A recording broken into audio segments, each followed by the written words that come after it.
Okay, there we go. Uh, Sound should be coming through. Okay.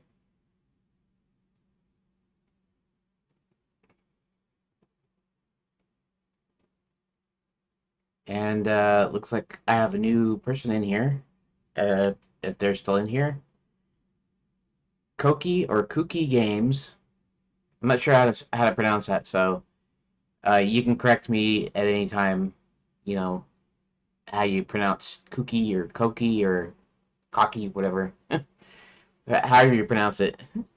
I don't mean to be rude. It just sometimes I don't know how to pronounce certain names or words or whatever. Um, but welcome, anyways. And why? Okay, actually, I'm gonna refresh this I am actually. There we go. Of course, it's gonna do the infinite tunnel thing, which is okay, I guess. I mean, that happens. And let's just go ahead and pull up Redot. Today, I'm pretty sure I should be starting up the actual game part of it. And let's see. Okay, so we only have those three rooms, which is fine, which is okay.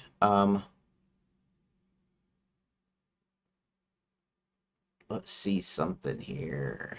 Let's go ahead and select this room. And actually, let's widen this out because I'm going to need to be able to have a good view of this.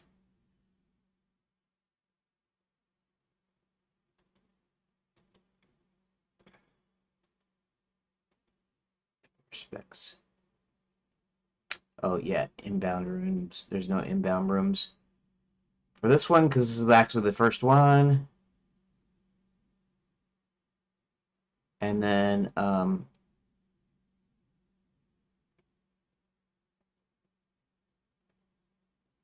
hit one if you wish to go to Enchanted Lands 1. I'll probably hit one if you wish to continue, I think.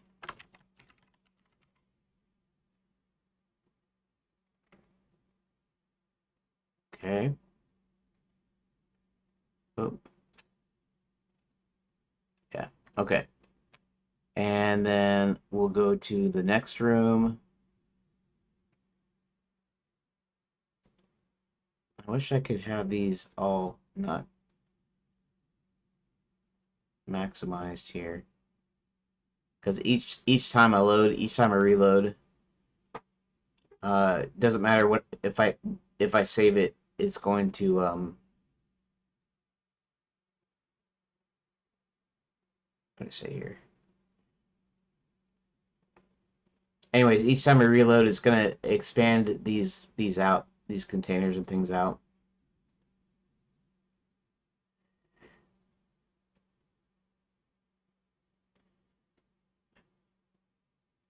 Right? No inbound, so no that, and then there is a lines container, even though there's no lines because there is an actual door here.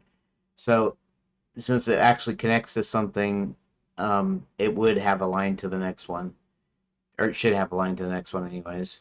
Um, okay, so yeah, I realize I'm a little bit early, and that's because my dad has an appointment. So not only will am I a little bit early, but also am going to be a little bit short, maybe half an hour or so. I'm not sure. Um, we're going to be leaving at 2:30 my time, so uh, I'll probably be ending around 2, 11 to 1, 11 to 12, 12 to 1, 1 to 2. That's 3 hours. If I count from 11 o'clock, 11 to 2 o'clock, that's 3 hours. Um, I might not have a break in here, or I might have a break in here. but I think I'm gonna end at 2 o'clock today, which is a good hour and a half shorter than I normally am supposed to quit on. Anyways, let's hit the next room here.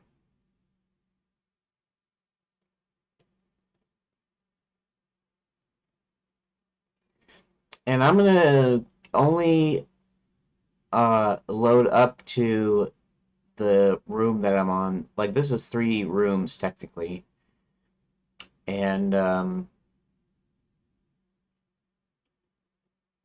so when I'm done, well, actually, I might do the next one too. But each time as I go along, I'm going to increase one more room load so that um, or a location load basically, so I can so I don't have to manage a bunch of stuff. I don't need all of them on screen at once.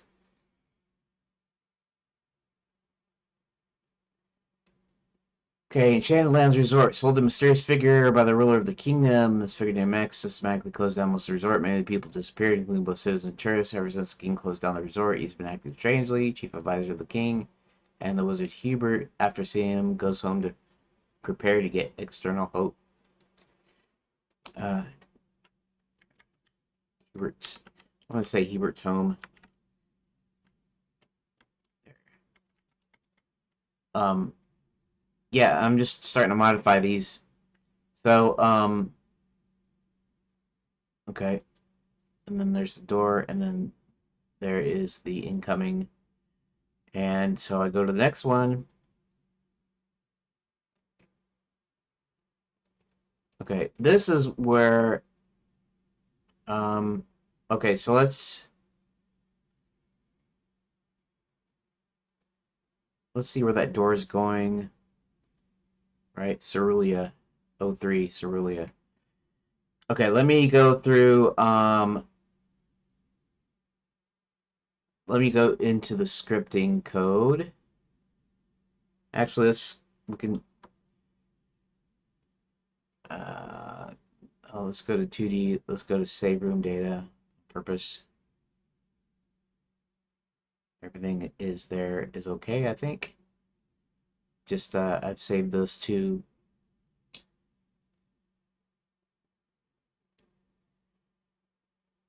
All right, so let's go to script and let's go to load all rooms. Here, actually, let me minimize this too because it's I keep forgetting. In fact, I might have to dang, I might have to reload. Uh, well, no, it seems to be okay. All right,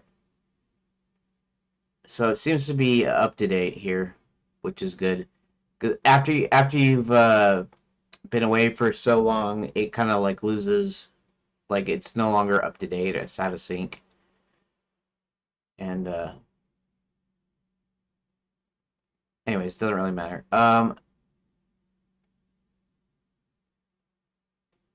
Let's pull this back a little bit.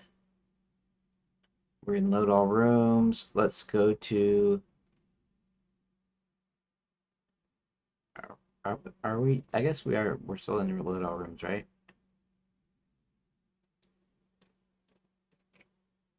Okay, where's the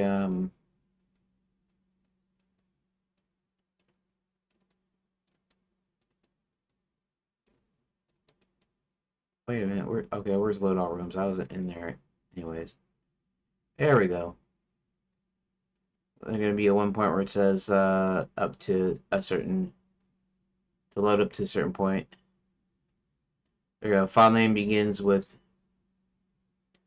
we'll say 003, and go ahead and reload save scene. Let's go back to 2D. Let's make sure that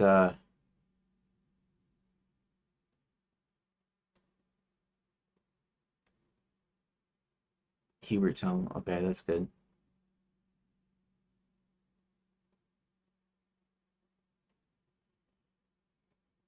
All right, so Hubert's home here. This is going to be down here somewhere.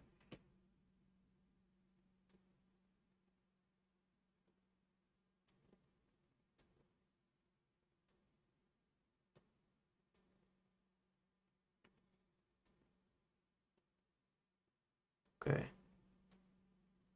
And we're just kind of doing sort of like this.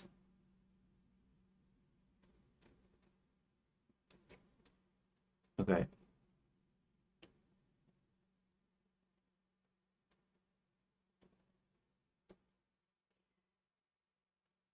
These could actually be as close as I want them to be, so.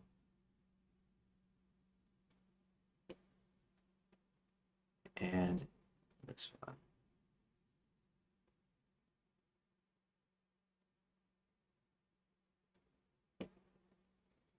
Now here's the deal. Um, this is okay. So these are supposed to be. This is supposed to be like a story beat. However, so I can do two things. One is I can start adding rooms in here, and in other words, adding rooms in, that split this up. That split this up. So um, let me think. Okay. So if I'm trying to keep it the shortest possible, I am going to not split up any of the rooms into more rooms. However, if I am going to um, this is Hebert home.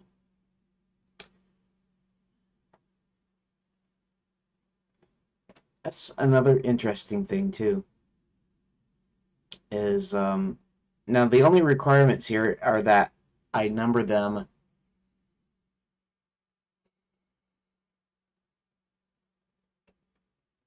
That's interesting.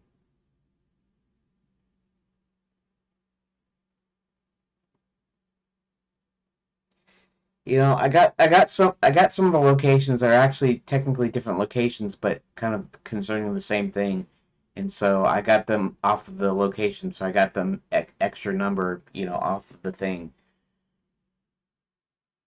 Uh, so if I was going to say the study, the hat room, there's going to be a hat room, and it's in my thing here, but um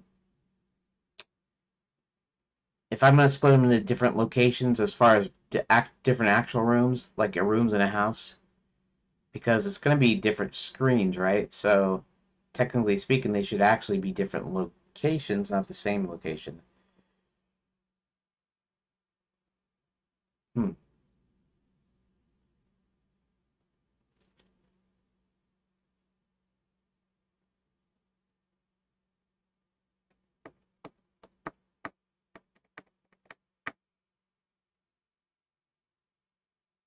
I have to figure this out somehow. I have to guess how I want to do the numbering. The okay, so okay, let's go into the actual. Let's open a new tab, and let's go into here, and let's go into rooms, and okay, so sky 1, 2, and 3. These aren't necessarily the same sky, although technically the sky as a location can all be considered the same location. And that's fine. That doesn't even really count. Um, like okay, so like here we got Lapswood 1, 2, and 3. Here we got Lapswood Edge 1 and 2. Lapswood Edge 1, and Lapswood Edge 2.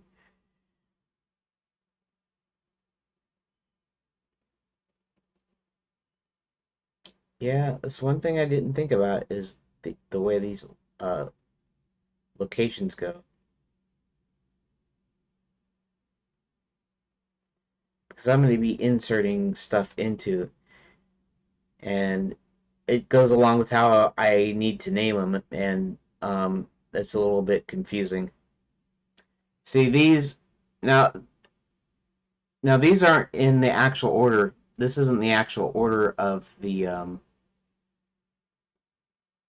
like their chronological order. These aren't the chronological order. These are just by numerical order and by location.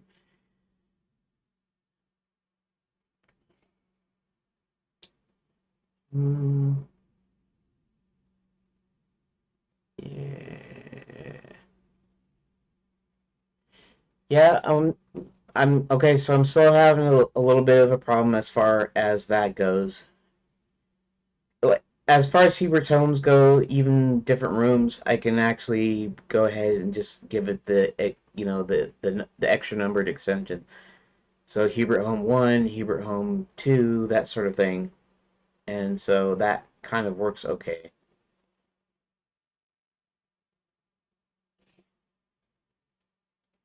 I mean, it's kind of interesting because the linear order is not going to matter once it stops being the choose your own adventure. Because then, like, you'll have reusable rooms. Actually, the reusable rooms phase, which is two or three, number three maybe. I'm not sure. I can't remember which one it is, but so the let me think here for a second. By the way, I'd probably be super tired still, but I actually went to bed at 10:30 last night and woke up a couple times because my body isn't used to sleeping for longer than about 6 hours or 5.5 hours, give or take. No, 6 hours, 6 hours. Because my sleep cycle's been so screwed up. So it's been a long, long time. It's might even been over a year or so since I've been sleeping from 10:30. Um, so I might still be kind of tired because you know how you get when you oversleep. Well, my body's gonna readjust, so it's gonna be um, games from scratch. Clear the notifications. Cherno, YouTuber, former EA, and the creators of Hazel Engines announced Hazel will soon be available for free. Okay. Um. Okay, back to this. So these are just representing the locations because they're going to actually be actual locations. So Enchanted Lands 1 is just going to be the opening cutscene kind of deal. It might not even be a room in the future, essentially. Uh, okay, so Hero Home is going to be might be split up into different rooms, and whereas some down here I might would have had them as different location numbers. Um, I might just number them based on um, like the subscript basically the sub number or however you want to say it. Random villages. A lot of these are actually different random village locations. So technically speaking, they should all be like uh, different numbers on the head. So I'm still kind of messed up about how I should be numbering them.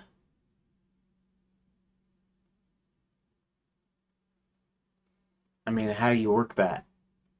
Now, okay, so here's the thing, right?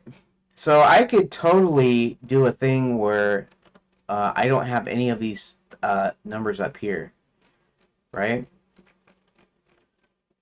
And I can make them all unique. I could actually make all the locations unique, except for the ones that actually aren't unique. And I could still do the, underline one, underline two, that sort of thing. And it would still work for the choose your own adventure thing, right?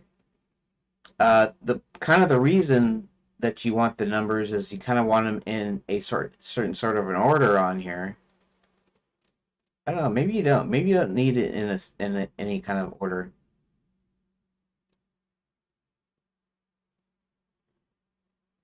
In most cases, they'd be in like alphabetical, right? And it would just be the location. It wouldn't be how it looked, right? I wonder. I wonder if I could ask Grok if it could find out. Um, I wonder. I'm gonna go ahead and ask Grok a few questions. And of course, now I don't have my X Premium anymore. It'll be restricted to however many questions it allows, 10 or 15 or something. I forget. It, it was about the equivalent of about 2 hours worth of discussion. So even if it uses all up, it doesn't really matter that much. But here, let's minimize that too a little bit. Okay, welcome anybody that's in here, that's come here. And I'm early because Dad has an appointment. And I'm actually kind of working on the game today. I'm gonna make sure that I do at least one card. So the Hebert home, I think I'm splitting I'm splitting his location up. Uh, because one of the characters you do well. Okay, so here goes back to what I was starting with. You know how my mind, I always go off on tangents and I get distracted easily. I guess it's the ADHD or ADD, or I don't know if I have the H part of ADHD anymore. I was diagnosed with hyperactivity when I was a youngster, and I don't necessarily have that anymore. But I still have ADD basically. I'm like, ooh, what's this? And then I don't finish my sentences half the time, and I mean, you can kind of tell that by the way I speak on here. But so I go off on all kinds of different deals, and I forget what I was talking about and all this kind of stuff. Anywho, um, so the first course of action is just to make sure that I don't split up any of these, even if it warrants splitting up. Even if there's a reason to split these up, I don't split them up because I already have 93 cards and it's already going to be a lot. If I split any of these up, that's going to even make more. And then, so I already have a bunch here. So, in other words, um, this works like a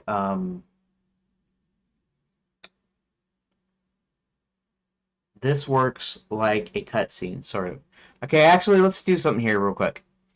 Uh, Hebert walks around his home, examining spellbooks, scrolls, loose papers, to figure out best course of action. Hebert goes to a large crystal ball, allows him to see into different realms. I might actually drop the actual the numbers, you know, and it will just be based on the same location. I might divide up locations a little bit better. I might have to change names of these. I mean, I can physically change the names of these if I want to. So that's actually okay. Although, okay, so I do have the number prefix, right? And so I'd have to actually go through the scripts and make sure that it doesn't take those into account anymore if I stop using them. What is Spark showed? What does that mean? Somebody just showed up.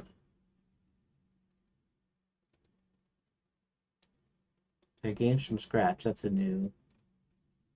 Okay.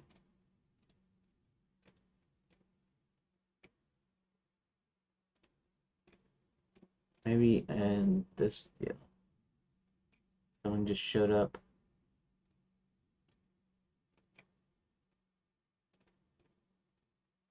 I don't know what that means. Whatever. Doesn't really matter that much. Okay. Anyways, back to this. Okay, so he walks around his home, examining spellbooks, scrolls, and loose papers to figure out the best course of action. Goes to a large crystal ball, which allows him to see into different realms, and he searches for someone to help. So this is Okay, so the first thing is just to do the shortest thing I can do, right? In fact, I almost should have maybe there's going to be a point in here that where I was going to make sure that this was fairly short and didn't have as many locations, and it ends up having 90 something locations, and it's not even as many as it's going to have. And so I was thinking, well, I'd just do fewer locations if I could, and then we'll see what happens. And so now I got this 93. So, but the shortest being, I don't split up any of these, but I can split this one up, right? Uh, Search for someone to help, spots John, uh, enter a convenience store to grab a candy bar. Hubert puts a silver ticket into a magic mailbox on his desk, which magically appears inside the wrapper. Now, these are things that just happen. This is the first place I could actually insert something in between a deal. In other words, there could be several candidates that he could use to help. Now, this being my story, I'm not going to go through and since I have so many characters, so many playable characters, I'm not going to add any more playable characters. So what this will be is maybe observing, deciding somebody to observe. Maybe there's three different like candidates, and of course the one that you choose or that Hubert chooses is the one that's going to be picked. Um, so then this could go into three different things where one says, this blah blah blah blah blah, uh, and then if you didn't pick John the first time out, you picked any one or both of these other two. Let's say I only have three, one of them being John, and the other two, and then I gave you a choice. If you choose this guy or this person over here, if you choose this person over here, and then ultimately John's the one that you pick, and so these would all actually go to John. So you pick John, it goes directly to John. You pick somebody else. In fact, this is a good way to test the multiple parents thing. But so you pick somebody named Sam, and Sam is self confident and successful business person, and so um, they wouldn't be a good candidate for this or whatever.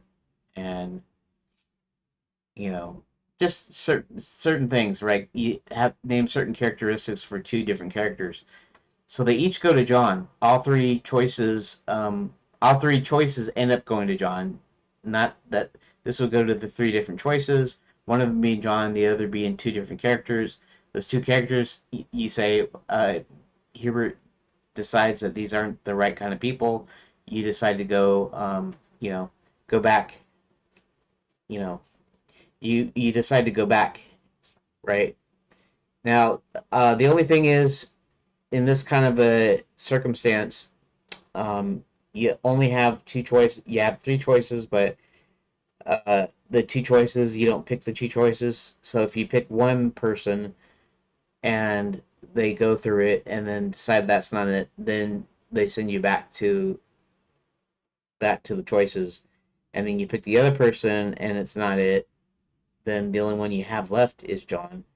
But being a choose your own adventure, what it would do is what it would actually either send you back to the same page, or I would create a new page uh, that set um, that you go to. That would be a new page, and saying, "Well, John's the only one that's left." You know, you decide to go to John or whatever. But you don't know which one is left because you might pick the other person. You might not pick the first person. You might, let's say there are three in a row. There's one guy named Sam and one guy named Jack, and then the third one's John, and you pick Jack, for instance, well, then you still have a choice of John or Sam. But then you pick Sam, and then the only thing that's left is John. But in this case, there's no way of knowing which one you pick by this. Um, there is a way to do it though, and that is to add more rooms. So if you pick Sam, the only other two choices are Jack and John. Um, and then you do the thing, it goes to John. But if it goes to Jack, then the only thing left is John, so it goes to John. Um, so that's an extra couple of pages, right? Let's see. You pick Sam, then it says he's not the right thing. Then you go to a dealie. If you choose Jack, then go to Jack. If you choose John, go to John. I guess you could do it that ways.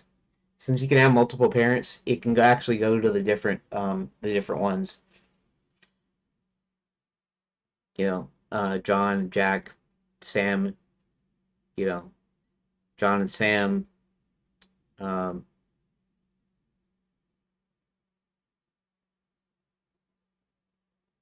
so I mean, I guess you could do it that ways, but anyways, it's kind of messy, and you have to create new cards for those.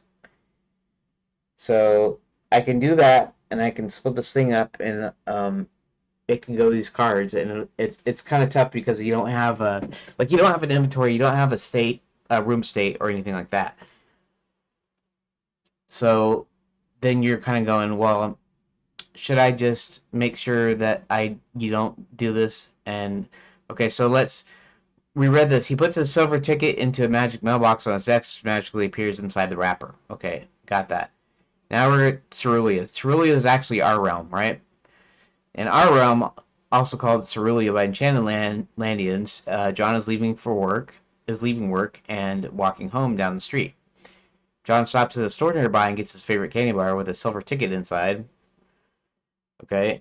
John looks at the silver ticket and says some words on the fine print. Portal opens. John steps through the portal and closes behind him.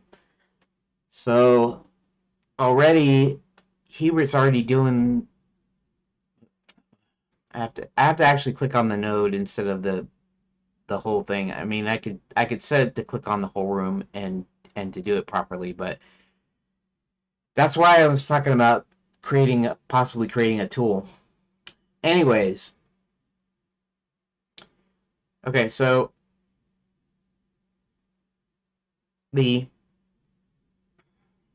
the ticket, the Quicksilver ticket ends up in the candy bar, and then this is the next scene, and he's getting his favorite candy bar with the silver ticket. There's no room for choices in here, so I don't actually have a thing in between here as far as story beats go. So then I'm kind of going, well, okay, so what I got to do is I got to be able to think, do I need to split this up? I probably need to split it up because there's there's no choice that can be made here. This isn't this doesn't mean that I can't make a thing where it makes choices.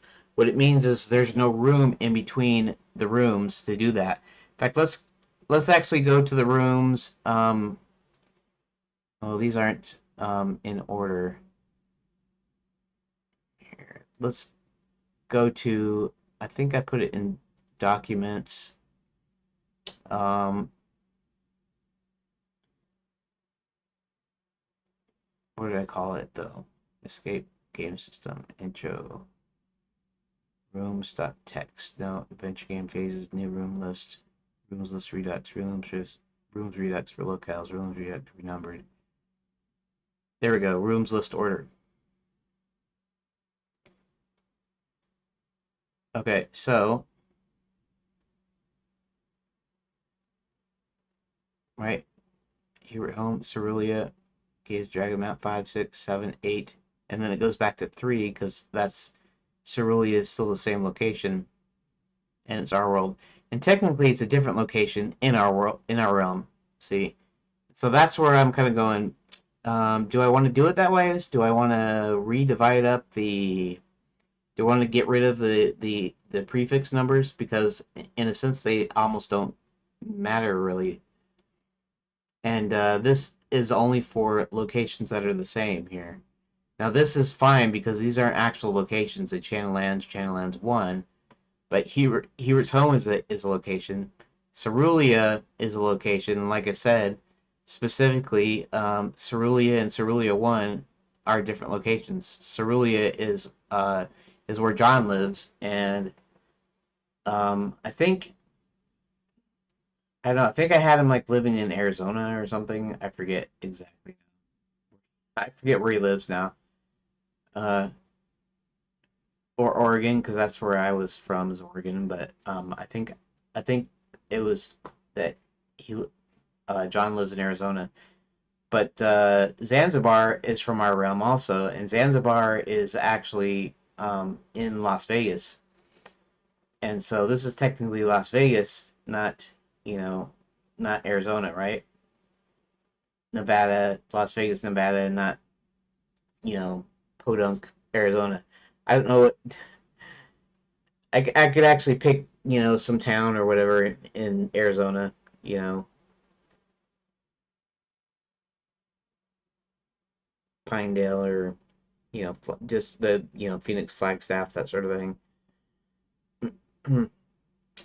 My mom lived in Arizona for a while, so, and I visited her several times. They lived in what they call a township in a place. It was called Clay Springs. The township was called Clay Springs. The See, why is that fair?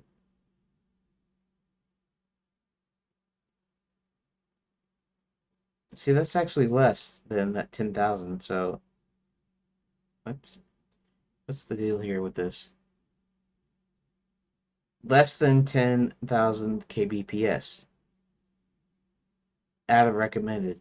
Well, it shouldn't be going to 10,000 because I got it at set to 8,000. I don't understand that. Anyways, that doesn't matter, I guess. As long as the stream is still there. Um, see, excellent. I don't know how it would go up to 10,000, but then come back down. And that said 11,000, and it still said excellent. So I don't know what's going on there with the bit rate, but um, anyways, okay. So okay. So this is what I was going to do. Okay, so I pulled up the yeah, I pulled that up. Now let's go ahead and pull up. Let's open. Actually, I can open it in the thing here. Let's go back up. Let's go back to rooms, and so Hubert Home, Cerulia. Okay, let's pull up Cerulia. Let's pull it up in here. In our room, Cerulia. John's leaving for work. Okay, already looked at that. Um, if you wish to go, hit one. If you wish to go to the caves of Dragon Mount. Dragon Mount is 4.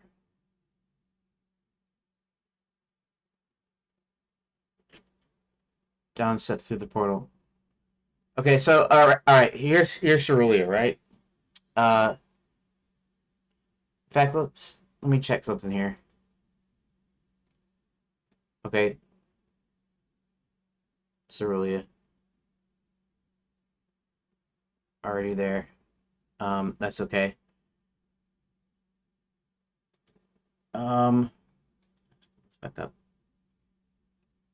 Now let's pull this back up. Okay, so Dragonmount is the next one, right? Caves of Dragonmount. Okay, so again here, right? These are supposed to be story beats. They tend to be individual story beats. In our realm, also called Cerulean by Enchanted Landian, John is leaving work and walking home down the street, stops at a store nearby, gets his favorite candy bar with a silver ticket inside. John looks at the silver ticket, says some words in the fine print, and the portal opens. John steps through the portal as it closes behind him. Okay, so let's go ahead and open Dragonmount here. Dragonmount. Uh, somewhere in the kingdom, Chester, a friendly dragon, lands at the entrance to the caves of Dragonmount. So now we switch characters, right? Um, walks around the caves, leaves, flies around while looking some more. Wish to go to Sky, and Sky is just the next one, so it's 005. So let's bring up Sky. Um, as Chester's flying around, so we're still with Chester here. He sees a random village being burned down by a friend, flies right into the other dragon hard enough to cause him to stop before the other dragon can recover. You wish to go to Chester Cave, which is his cave.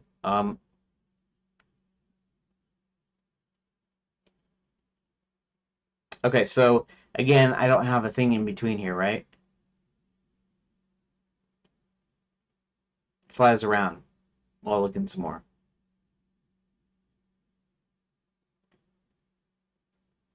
Now, story wise, I don't have a thing of he sees a random village, right?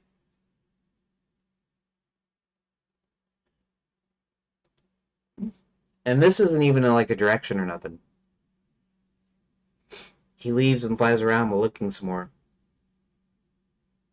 You know, hit one if you wish to. Let's say if you wish to go to the next page.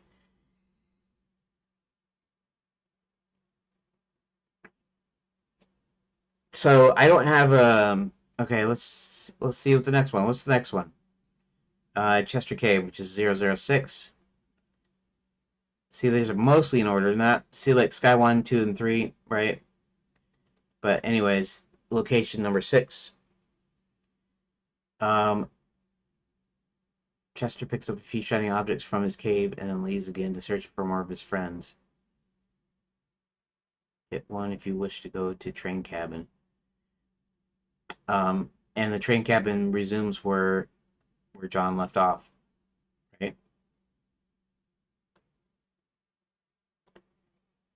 So it looks like train cabin is 7. And I guess I can follow these orders by the number. I thought I had to bring up the list, but I'm not thinking correctly, obviously. Um, John steps into what looks like a train cabin when he sees a beautiful young woman sitting grabbed by a short little fat man, starts stumbling, cuts to fall. Um, and then you go to Lapswood, right? So let's go to 8 Lapswood. That. John awakens in the forest without leaves. As Hubert walks over and introduces himself, Hubert tells John that he brought him here to help him find out why Enchanted Lands is closed. Hubert mentions that it's a good thing that he fell near the edge of Lapswood, since it makes you forget things. Hubert and John start walking out of the leafless forest. Okay. Now, Cerulean 1 is, like I said, it's going to be Zanzibar, so it's where Zanzibar is introduced. So, if we do that one next, Cerulean 1, in our realm, Zanzibar the Great, magician, con artist, and thief, managed to escape the police into the lands. Um, and I didn't say where because I just wanted to get it down. I didn't want it to get specific. Although the location is, um, that's funny though, because I just decided not to show the whole thing in the card because basically he gets into he goes to Las Vegas and they're having a magician's convention and he escapes into this group of old men that go into a room and then they enter their own portal and it happens to be um,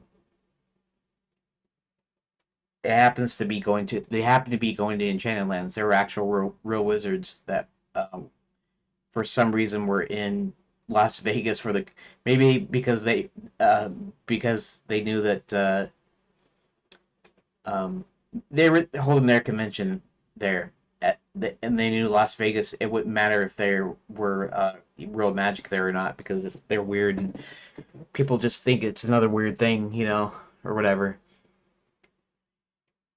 Anyways, that's not really important. But what's important is okay. So he escapes into our realm, and so I haven't really. So far, I'm still looking at this like a linear story, and it is a linear story, and it's getting hot in here. And let me go check my thermostat real quick, and I'll be right back. Here, desktop no webcam. I tried at one point to play my intro video while I was messing around, posting links and stuff. So that didn't quite work out. So that's why I said watch this for a few minutes. I'll just be right back. Give me just a second.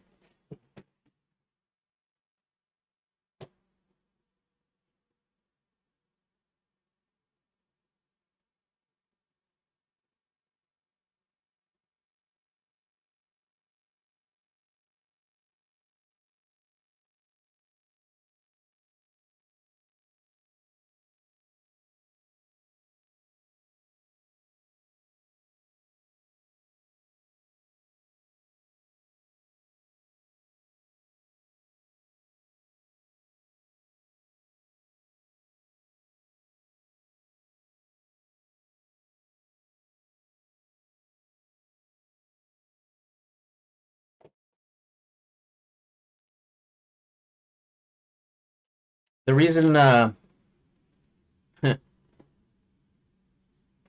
reason it's warm in here is because my computer is making everything warm in here, and the thermostat is okay, and so I was trying to decide whether or not to drop it down. It's set to 78, which is U.S. 78 degrees Fahrenheit, um, and that's usually okay. But if I go down to 77, my dad will get too cold, but he's sleeping, so it's kind of okay for when he's sleeping. So I was just trying to make a decision whether or not to switch it down it to 77. It should be okay until he wakes up, so then I can change it or whatever. Um, okay, so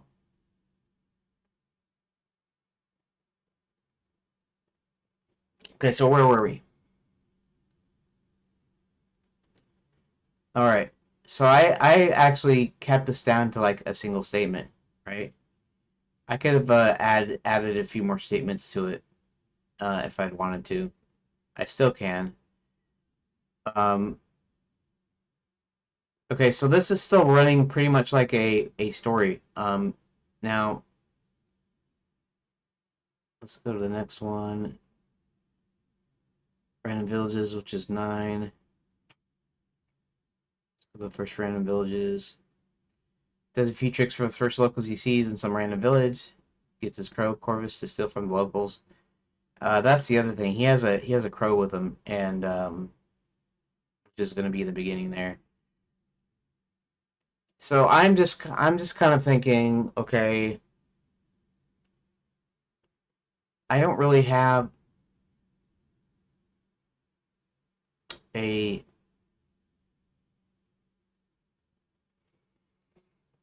it's not really set up to for like multiple decision points. And I was thinking that all of these cards, all of these deals, in fact, do I have I don't know if I have like the latest.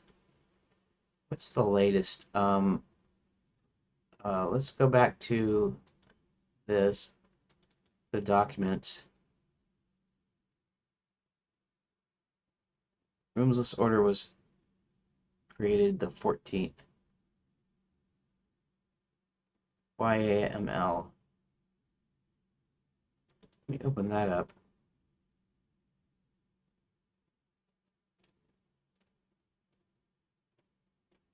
Through Cerulean. Okay, this might help me a little bit.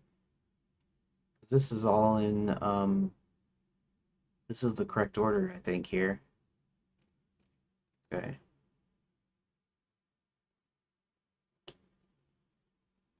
So, officially, the first place to actually have something where you could actually go to different deals would be here.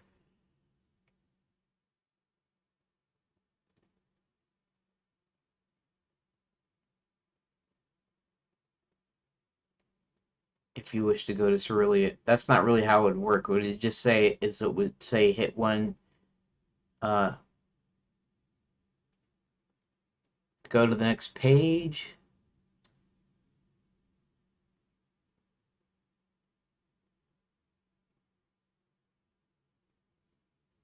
And I don't even know what I'd say. Okay, so let's do what I said. Let's go ahead and pull up Grok.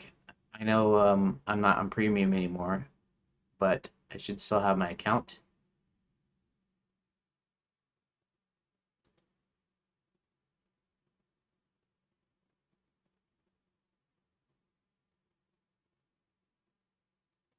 Okay. So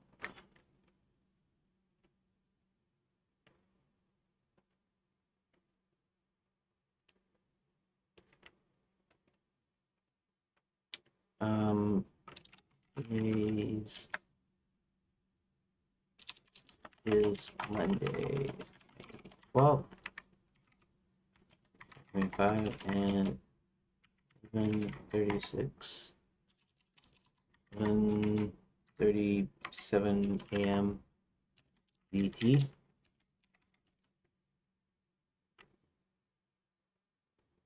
Um, I don't know if we still have in memory, but I'm making a choose your own venture game in Redot, which is a fork of Redot 4.3.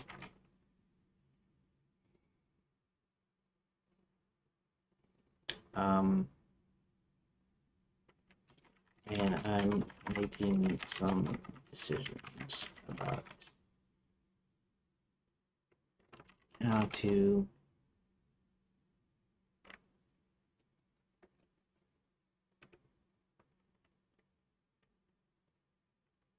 about where to put decision points in between pages. They're called rooms as they will be rooms in the future, as in physical locations. And please acknowledge. Now to Grok. Okay.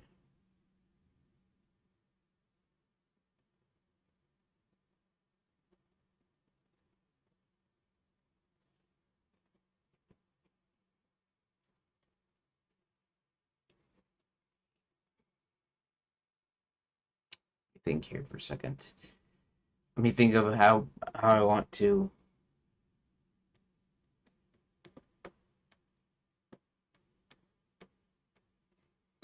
Um, let's see something here. Do they?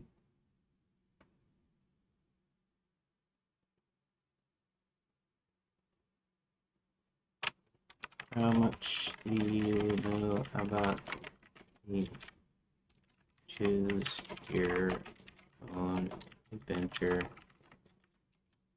series of books?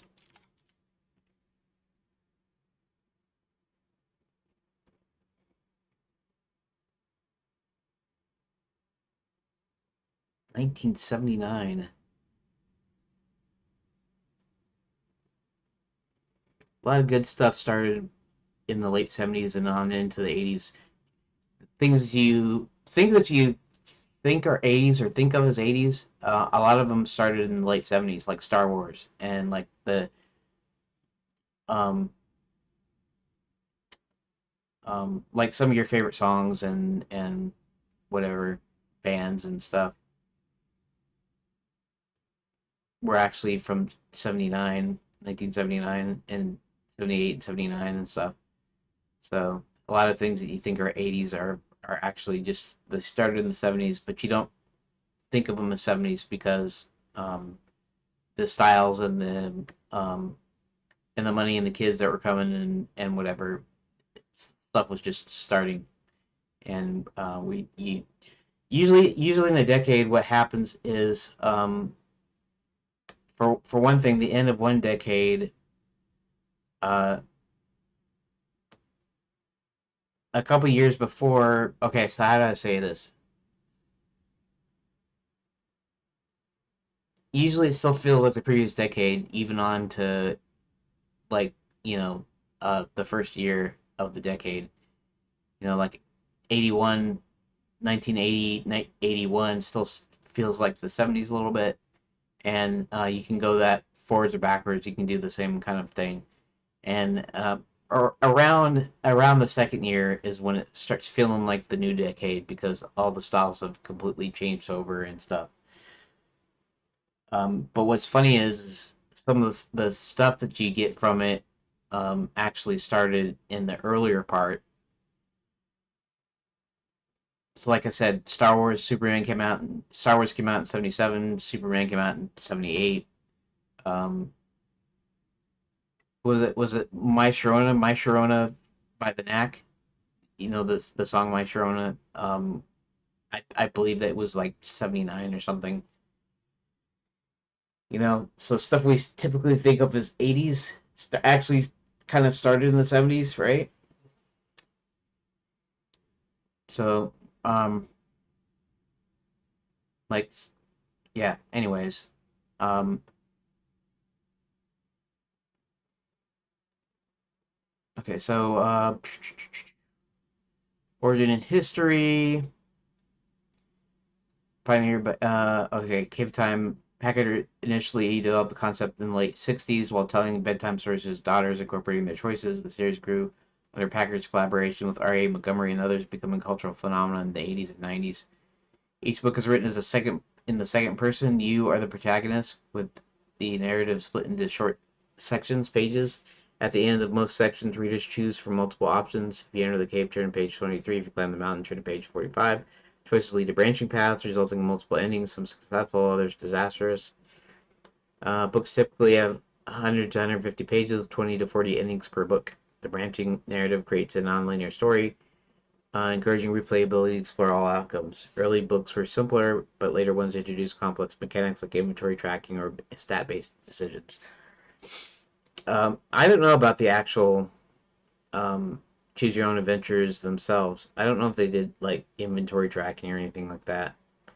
I think there's certain book series by different companies, different publishers that actually encourage this. There were like RPGs and stuff.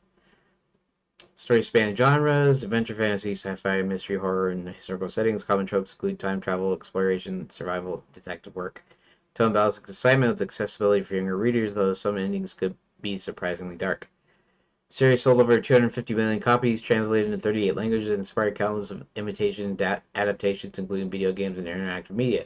It popularized the interactive storytelling format and remains influential in game design and narrative-driven media. Minor relevance. The series has been seeing revivals with new editions and digital adaptations. The legacy is evident in modern interactive fiction, visual novels, choice-based games like those made in engines like Godot or Redot. This is because I said Redot and Godot, but that's kind of beside the point. Since you're building I can provide specific guidance and adapting this format to game. Yeah, yeah. Uh, um,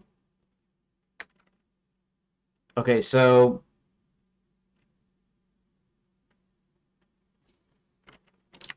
when you weren't given a choice, how did the Wait books present that? Just turn to page um, without any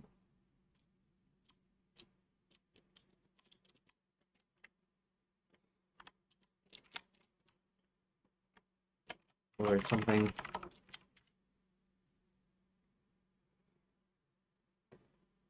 Windows shows uh, typically concluded a section with a direct instruction like turn to page or go to page. This occurs when the narrative needed to progress linearly, often to advance the story, set up a new scene, or conclude a minor action without branching. Instruction was simple and consistent with the series style. Okay. Turn to page 45.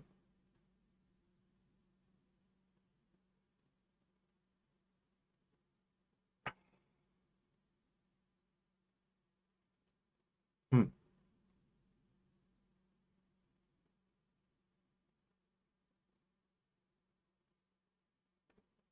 Um, no, I don't need script in that. But let's see what kind of problem, what actual problem am I having though? Okay.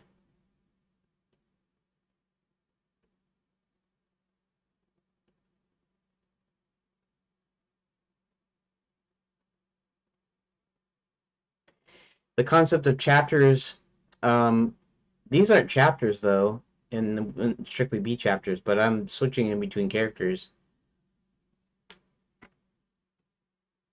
Um, but I'm trying to figure out how to structure certain things. For instance,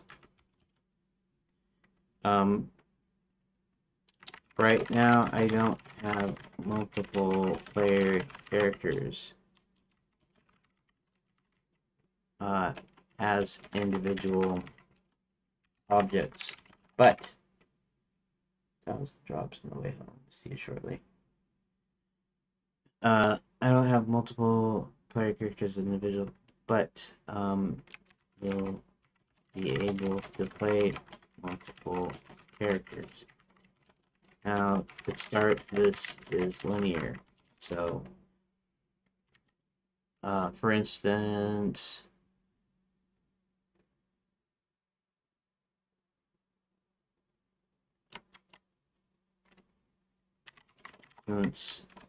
in my story, the character John steps into a magic portal, and then I switch to a different character. Um,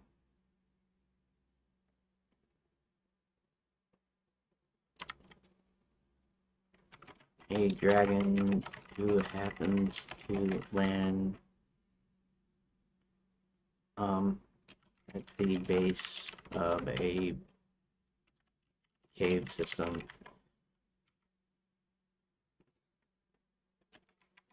So I'm kind of thinking, well, how do I transition?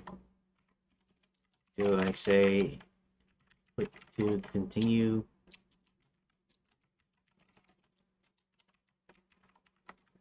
Or do I set up location and for character changes as chapters, for instance?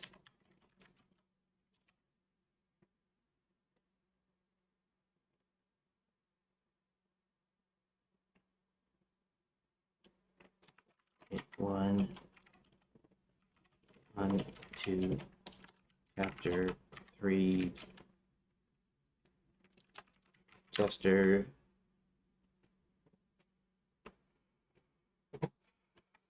the friendly dragon, or some such. Don't really have chapter breaks as a thing, but at the same time, I do have location and character breaks. So just getting some ideas here. Dealing with linear transitions between characters. John Simmons and switching the Chester and the Dragon's locations without chapter breaks, but with the clear shifts in perspective and setting. Drawing inspiration while considering game's unique needs. No immediate branching choices. Character switching. You transition from John entering Magic Portal to Chester landing at Cave System, implying a shift in player controlled perspective. Each character is tied to a distinct location. Portal area for John, Cave System for Chester, which you're treating as rooms, aka choose your own enter pages. No formal chapters have implemented chapter breaks, but the shifts in character feel like natural segmentation points, decision points. While not detailed here, you plan for decision points between rooms, suggesting future branching. Goals to make these transitions feel smooth, intuitive, and immersive while signaling to the player that they're shifting perspective, and you're debating between a simple product like click to continue versus a more structured approach like labeling transitions, chapters, hit 1 to go to chapter 3. Or, when you use advance the plot or action, shift scenes or perspectives, maintain. Minimalist, relying on the narrative text to set up the new context, e.g. describing the portal's effects before directing to the next page. For your game, the suggested click to continue prompt would work if paired with strong narrative cues to orient the player to the new character and location. However, CYOA books don't typically switch protagonists mid-story without a choice, so your character switching mechanic introduces a unique challenge that may benefit from more explicit structure. Here are several approaches to handle transition from John to Chester, considering your linear start. Each includes pros and cons and implementation ideas. Click to continue. Click to continue button to key press. Next room loads, introducing Chester with new text. Your Chester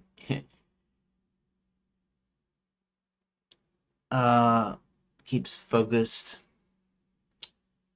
Okay. Feel abrupt. Relies on narrative text. Less distinct. I, in a way, I almost wish I wouldn't have said, you in Redot, but that's okay.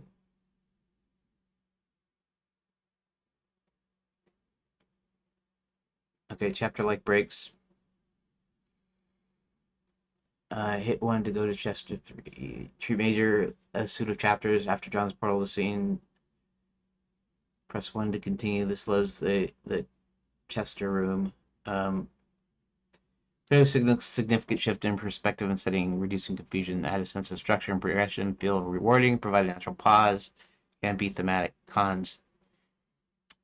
Introduces a chapter system you haven't planned for, which may require reworking later if you want seamless room-to-room flow. Could feel informal or heavy-handed for in-game aiming for fluid immersion. Adds UI UX. Yeah. This okay. So narrative-driven transition, no explicit prompt. The screen fades out and Chester room automatically loads. That's not bad, but cons.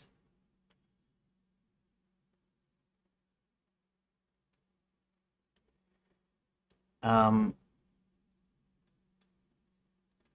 hybrid approach, narrative and settle prompt.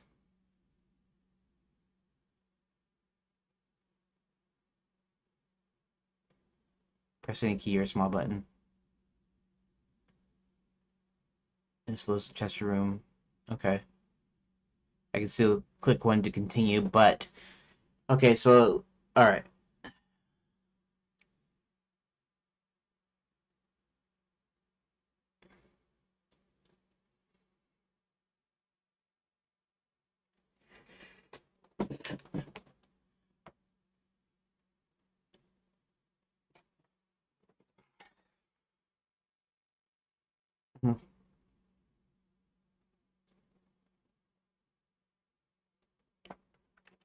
Okay.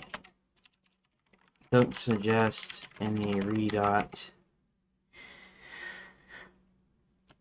specific advice until I ask for it because I'm going to use as a framework in Redot, and it works. You're going to press a number key and it will change rooms or locations you prefer. I like this idea though of putting the next setup on the current page.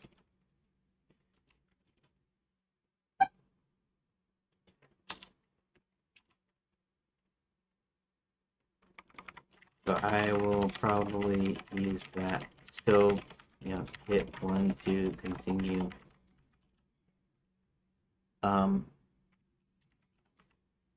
Because choices are tied to the number keypad number keys.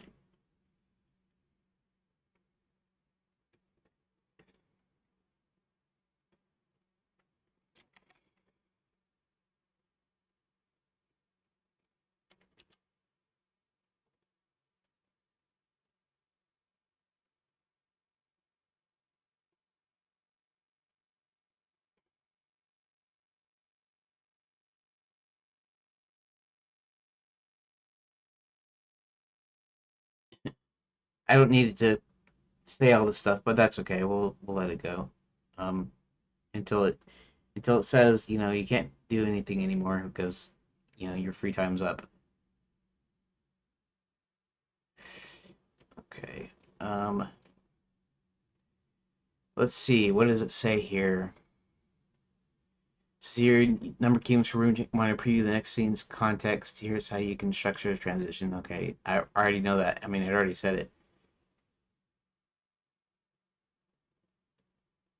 Far away Dragonlands at the when to continue player input. Next room context. Okay.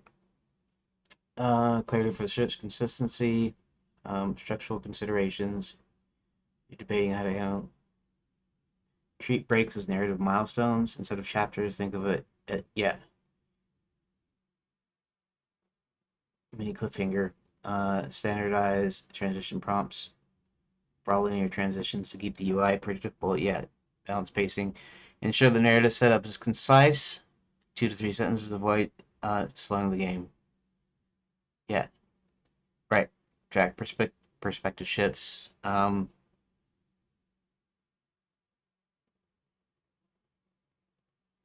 Yeah, maybe I'll do that. I'm not sure because it's not important. For, well, it will actually be important when I actually implement multiple player characters.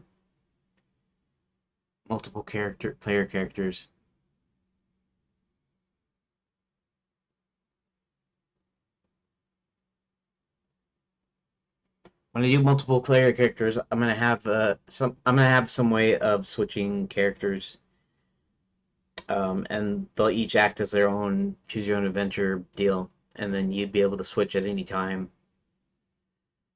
In which case, I'll have to start. I'll have to start doing save stating kind of thing. In fact, the save state system should actually be implemented earlier, so I'm not sure. I'll have to check that. In fact, I should check that.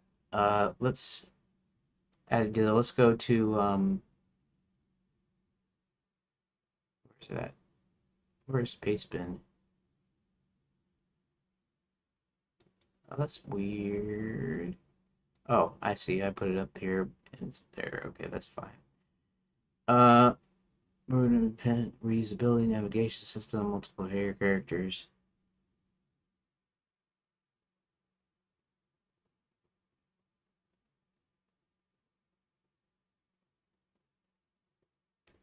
Implement the ability to switch between characters or control multiple characters. Ensure interactions. Okay.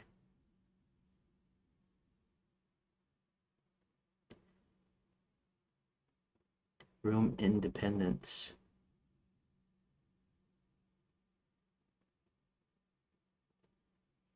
Hmm.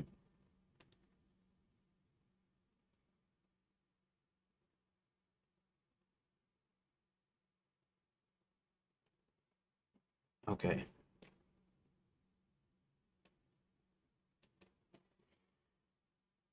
Alrighty. Room independence.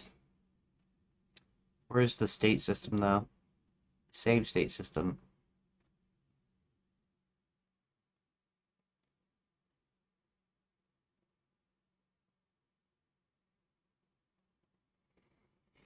Current room ID, player choices, room states, like door unlocked or item taken.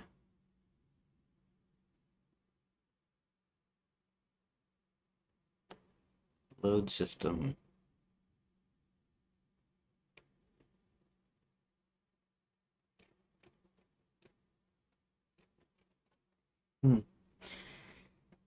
Yeah, I have this save state system like way up there, partly because I got other stuff that I'm gonna add to it,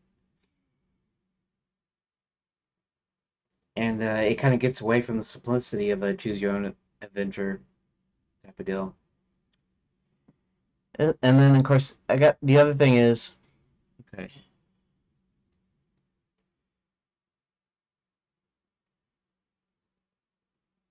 Branching timeline.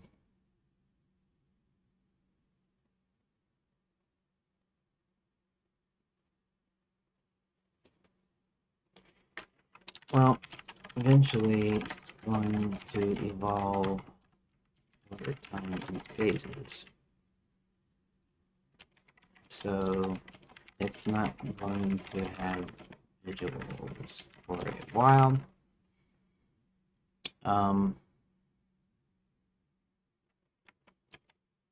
I do plan to have multiple player characters.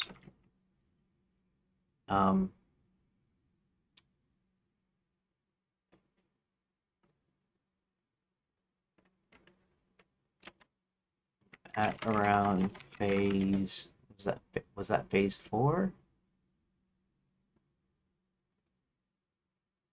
Phase 4.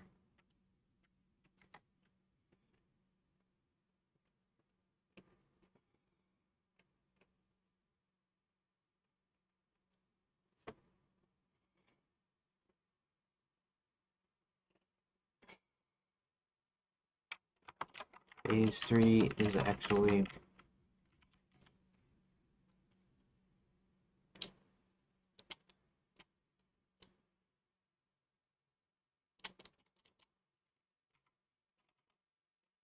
phase 1 is the choose your CYO8 style game. Phase 2 is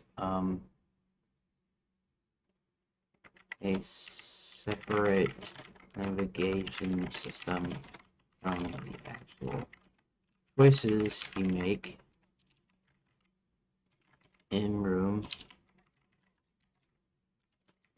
Phase 3 is room reusability.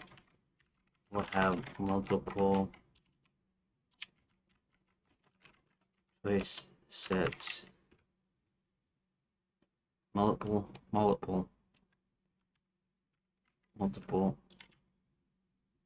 reusability.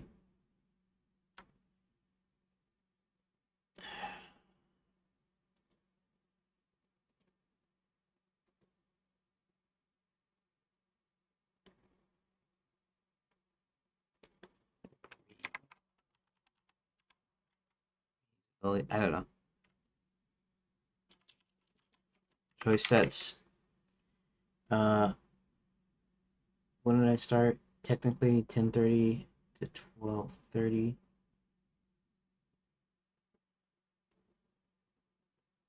Okay. What was that?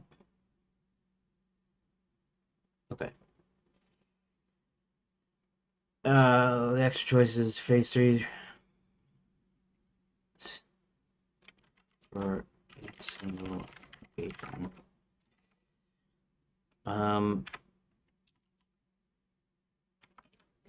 Phase 4 is multiple characters.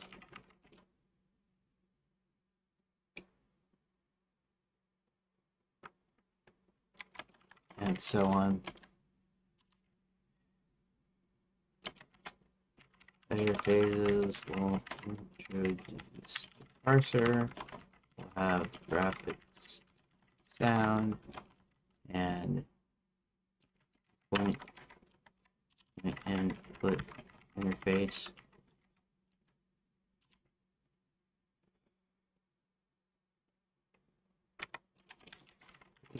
Acknowledge. Say please acknowledge, so it just tells me that it took my information in, not that I needed to give me any advice. So when I tell it to please acknowledge, it does that, usually.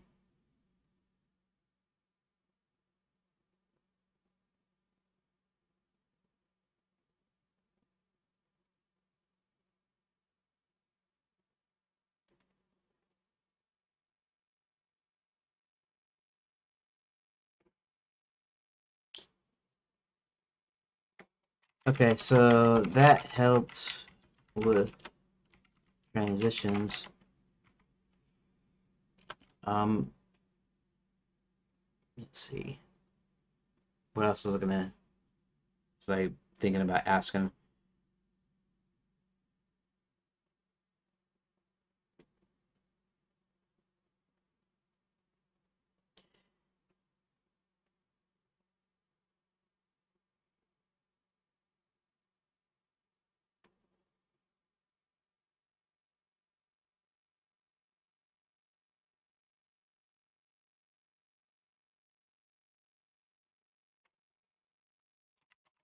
Have the locations numbered.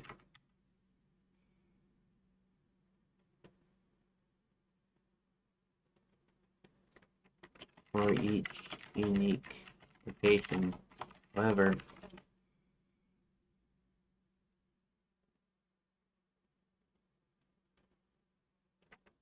if I want to introduce new locations, new rooms, I need to either use the next number in the list, like I have 44 unique locations right now, so the next one would be 45. I could introduce some sort of code. Let's see.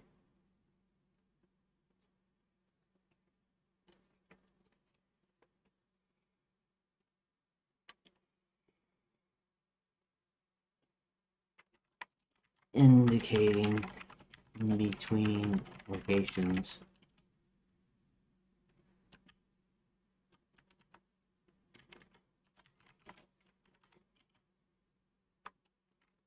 Like 44A, 44B, sort of thing. I'm already using a single number subscript at the end of the same location, but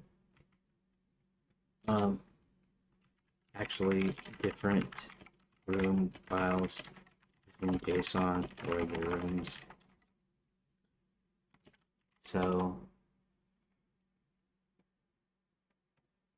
00.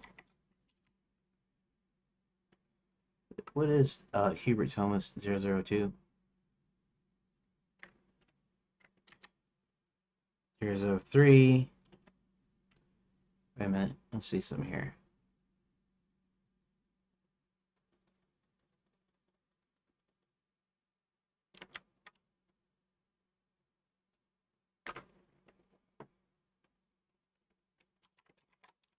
Cerulean.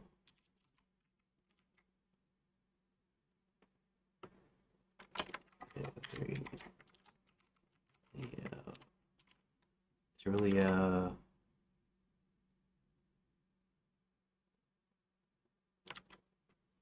One. I am thinking either doing something like the subscript, the room number, or maybe even just getting rid of location numbers entirely.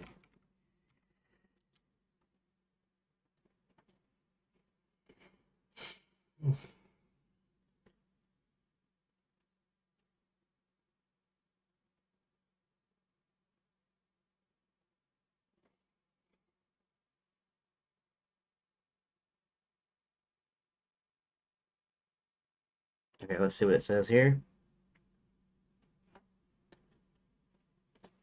And I guess I almost have to. And then the other thing that I said, which is the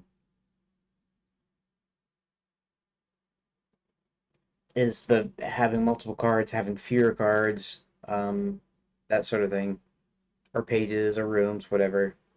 I always think of them in cards. I always think of them like index cards, like you know, when you storyboard movies, not storyboarding per se, but when you're writing like a screenplay and you're laying out the scenes, and sometimes you put them on index cards, and then you put them pin them to like a corkboard, so you can kind of see the flow of the scenes visually.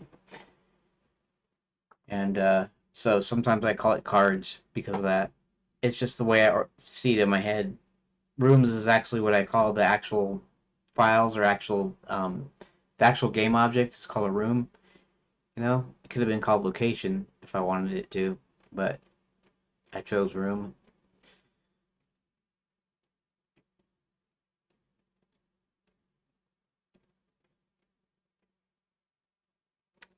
Approach to managing rooms. You're grappling with how to structure new locations as you expand, giving you a set of 44 unique. Where subsequent, we're using subsequent to differentiate variations of the same location. You're considering three options for adding new locations. Continue assigning the next number in between codes using 44 to insert new locations in between existing ones. Eliminate location numbers. Remove the numerical IDs entirely, relying on descriptive names or another system. See how structure to keep in mind. The text-based, choose your own feature phases. I'll focus on narrative, organization design, avoiding readout specific advice required. Requested, align with your transition approach. Uh, each location is a unique setting, represented by one or more rooms, like pages. Location and number sequentially. Rooms within a location. Use a base number uh, with optional subscripts indicating variations or sequential segments of the same setting. New locations. Adding a new location requires a new ID or naming convention, prompting a question about how to expand. Phase 3 suggests locations will support multiple choice sets, implying rooms might be revisited with different narratives or choices. Phase 4 may involve characters visiting the same location, affecting how you organize the rooms. So next, then use number 2 new location. Rooms for this location be use subscript pattern for variations, simple, consistent, clear ordering, scalable for JSON, feature proof, inflexible for inserts if you need a new location narratively between existing ones. A portal hub between location. You're forced to use next number 45, which may feel narratively disjointed or require renumbering. Less descriptive numbers alone can convey location, although your naming mitigates this renumbering risk.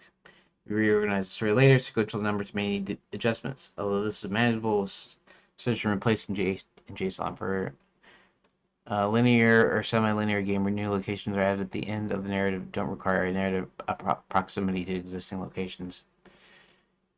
In between codes, insert new locations with alphanumeric codes, new K portal hub between existing, which would allow your subscript pattern flexible insertion without disrupting the numerical sequence, ideal for if a new location narratively fits between existing ones. Preserves existing numbers. No need to renumber. Narrative alignment.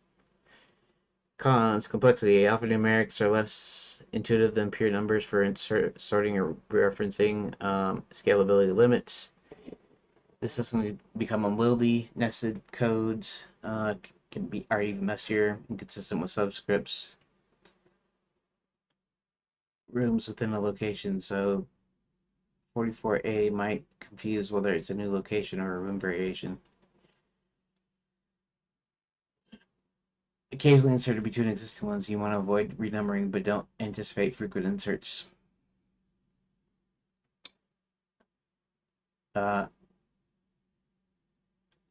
and descriptive. Self-explanatory. No constraints on inserting new locations. Aligns with phase 3. Also suits phase 4, where characters might revisit named locations. Yeah, this is sort of a thing too. If a character goes to the same location as somebody else, um, yeah, not really sure how that works either.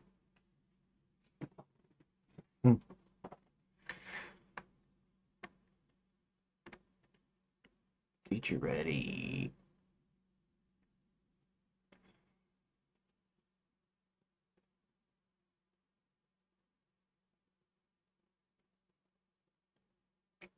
That's cool. Reactions. Reactions are cool. Uh,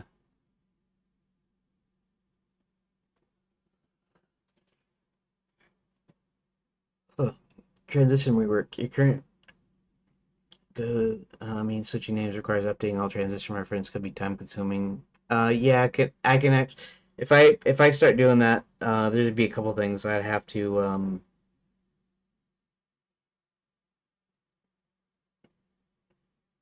what should I say? Um,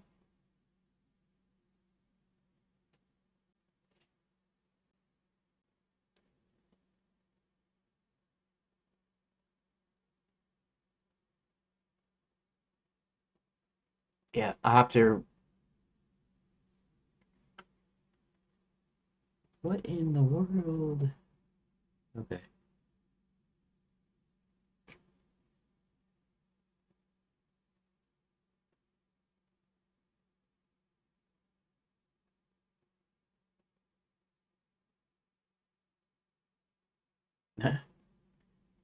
I don't know. This one dude is reacting to my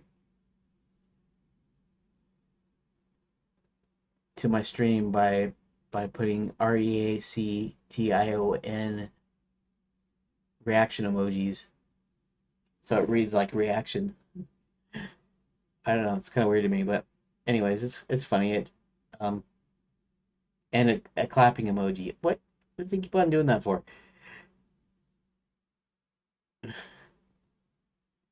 Well, hopefully he doesn't do anymore because that's fine. I'm glad to have the reactions, but that's a lot of reactions there.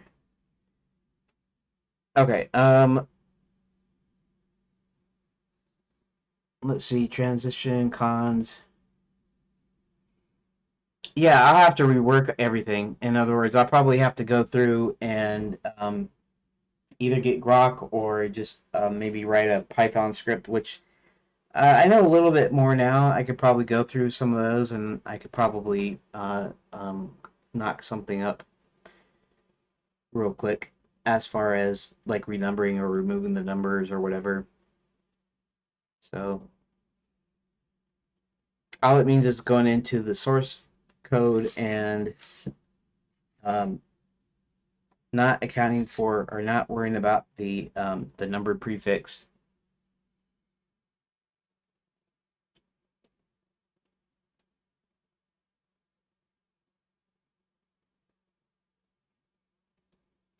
Why avoid in between codes? Add complexity without significant. Okay. Plan for no numbers later.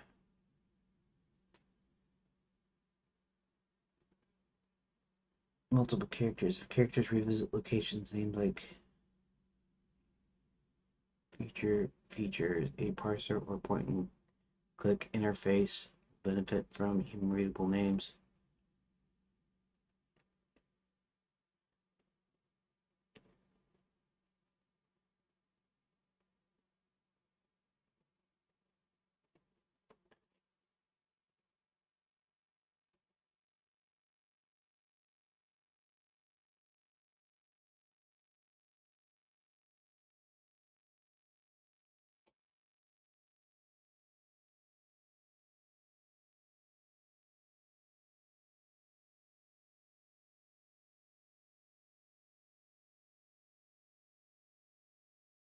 Narrative insertion.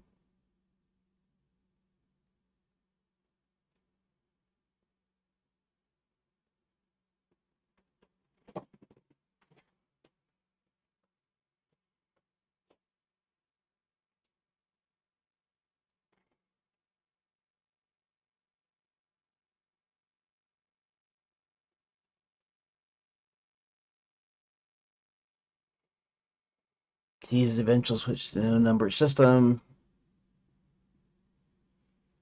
A name field.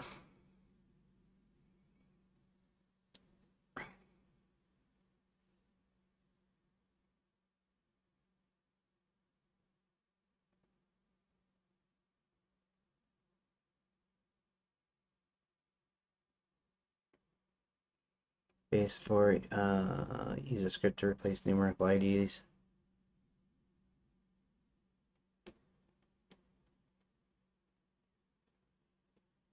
Subscript overlap. Your current subscripts are for room variations within a location, so they're distinct from in-between codes. Sticking with sequential numbers avoids confusion. Is clearly a new location, not a variant of 44. Insertion flexibility. May feel limiting if you need to insert locations narratively between others, but you can address this by treating transitional spaces as rooms within existing locations, or adjusting the narrative to fit the next number.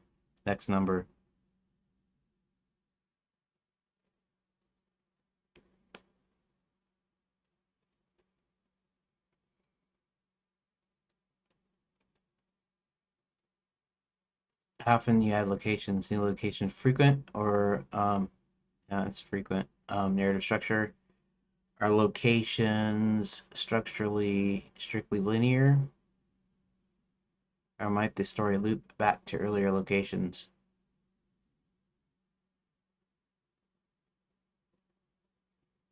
Numbers need to reflect narrative proximity. Your JSON files use numerical IDs exclusively for transitions.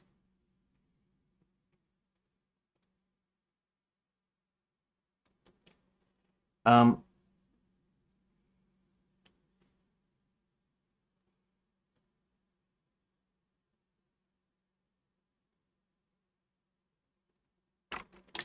there's going to be locations.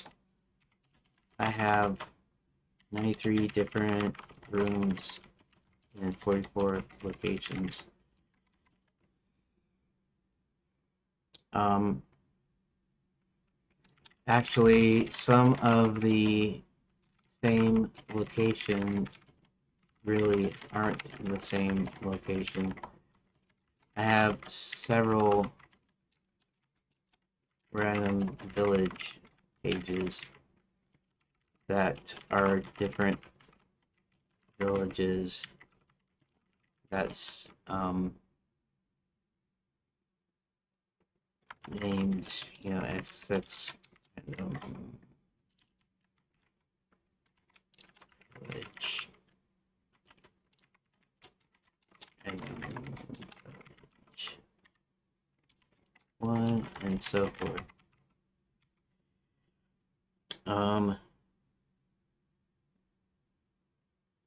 I mean, I guess I could just use the next unused number.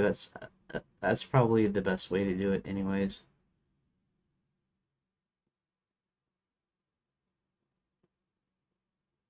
I could I could modify my code a little bit to where instead of doing new location one, that sort of thing, where it does the last page. You could still use the same logic of adding the new sub location, but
yeah, um, they're all linear right now because I started with that.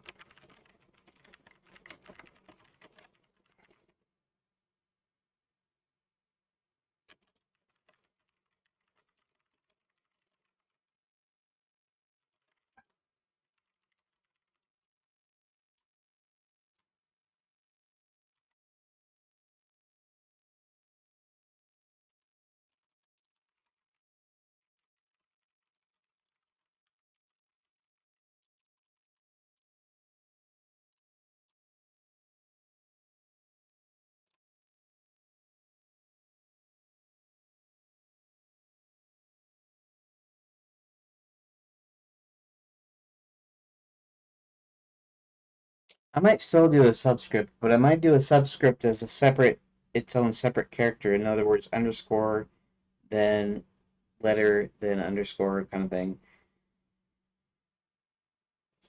Because I might need to do some of that a little bit later, especially when if I break cards up.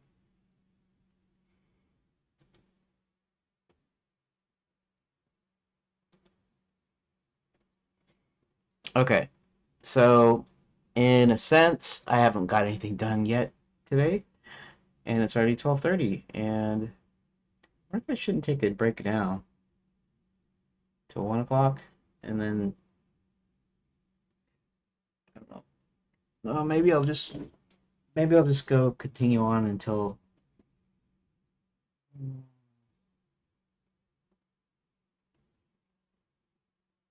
1.5 hours, huh?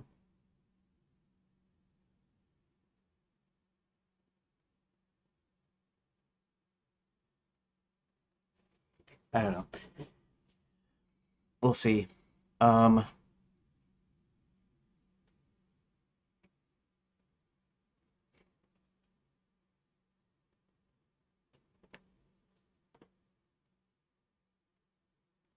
let's see. Let's go back to Hebrew Home for a sec.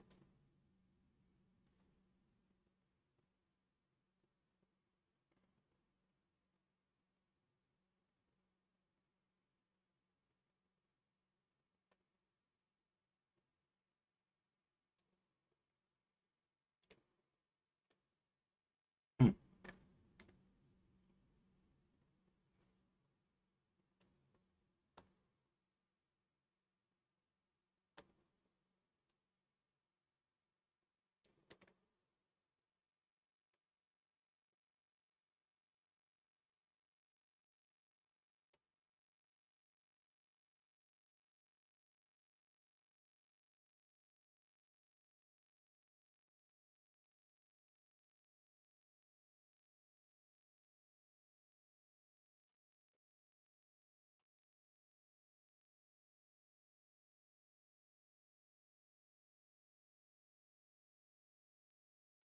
And then, okay.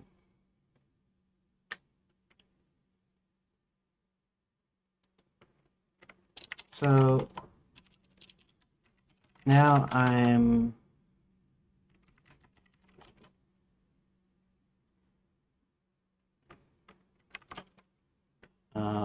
where I should start putting voices. The story is linear right now. The idea was to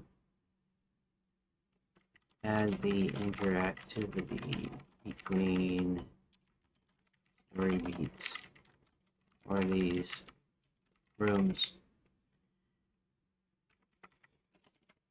I don't really have any logical places to insert voices. Or not saying that right. I actually have logical places, but in between rooms,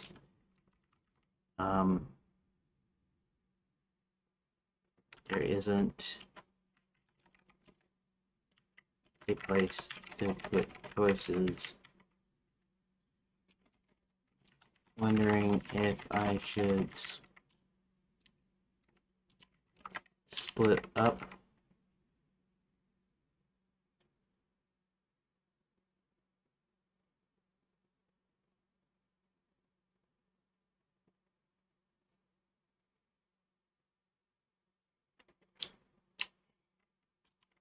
try to split up pages into split rooms into multiple rooms, address each event.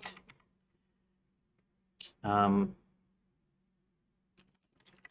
give you 2 example rooms in JSON format to give you an idea. I would like suggestions, but make them short and to the point. And I'm only showing the JSON format to show you what I'm working with. You don't need to suggest anything specifically JSON or code.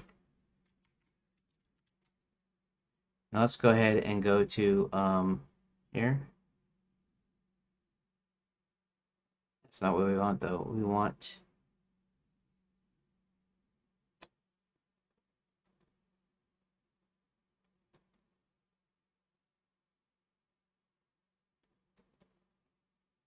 rooms. Keyword home. Copy.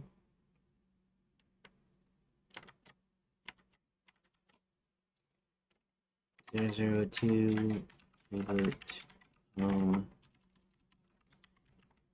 JSON form. See?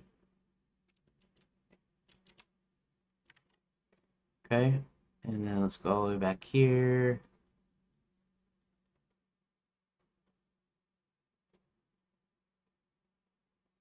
Okay.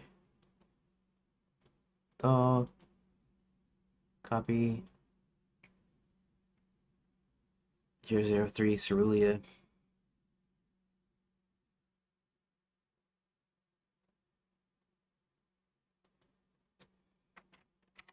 Three.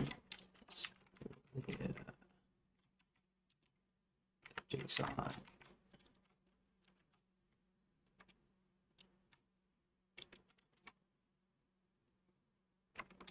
There's no. Oh, we already resolved that part, didn't we, though? No. This is between this and Cerulean.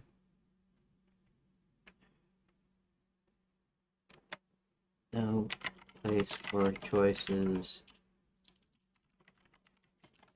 between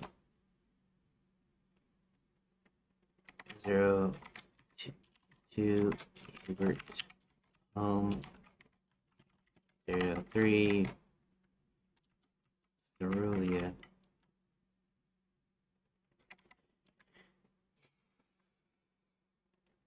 But I can split up Hubert's home into individual actual rooms, not game rooms.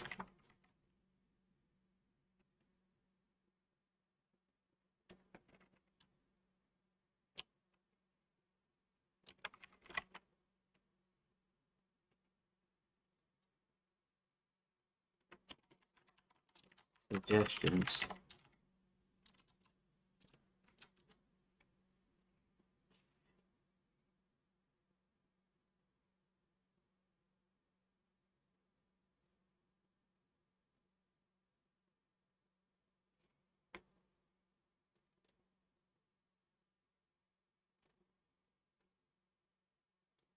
By event, covering each distinct event, covering each distinct action.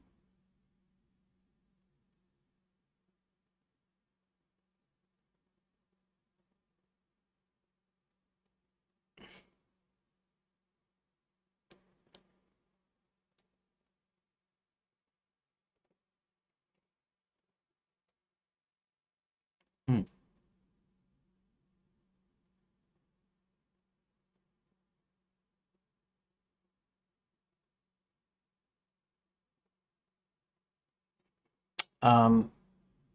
Yeah.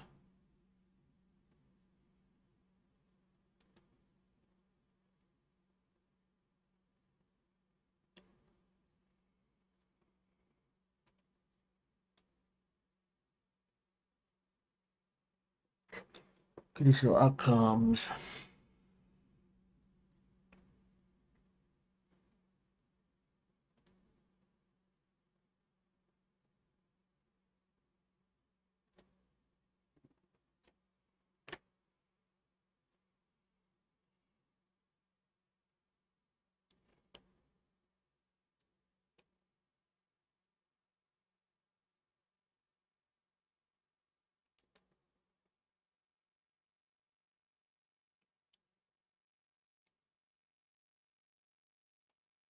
Hmm.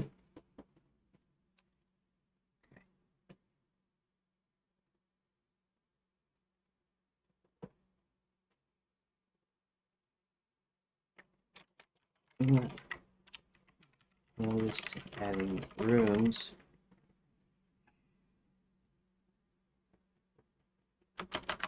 But I should split up a single room into multiple.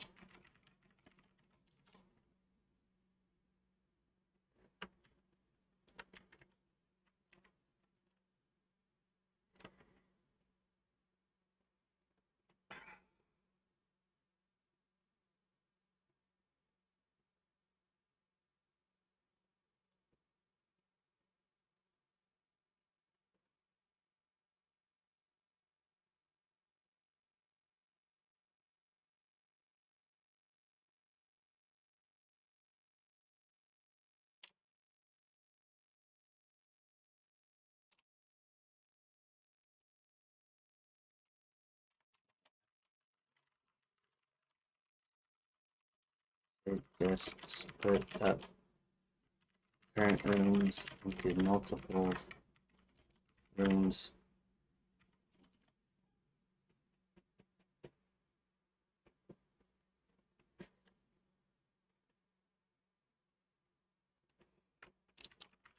Which means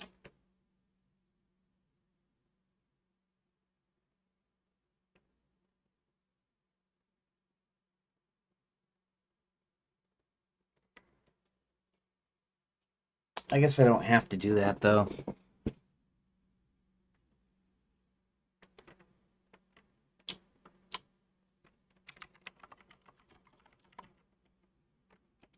I need to go 3 and find places to with them were choices implemented.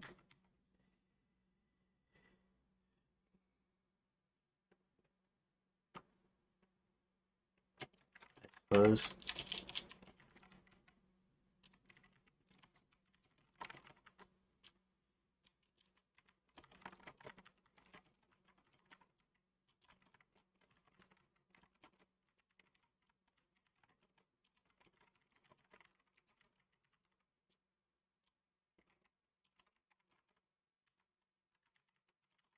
Okay.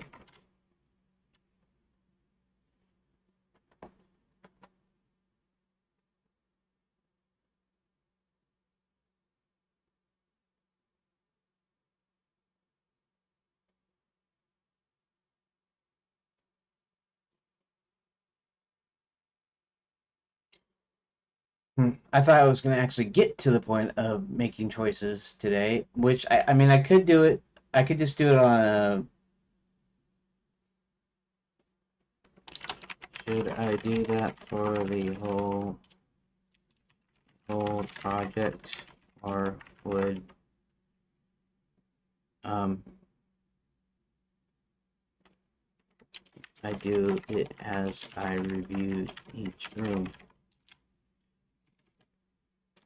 Just a short answer would be nice.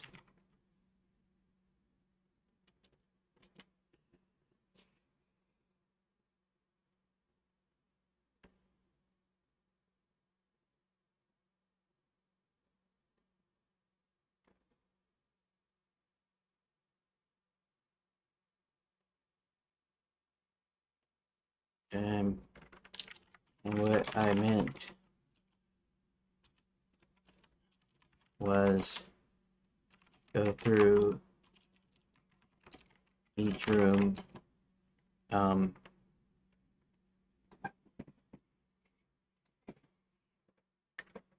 and split them up until I've splitted all the rooms up.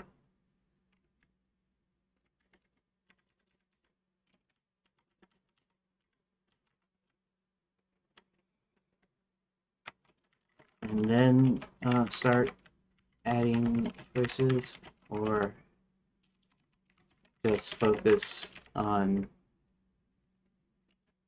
the first room. Actually, there's a two.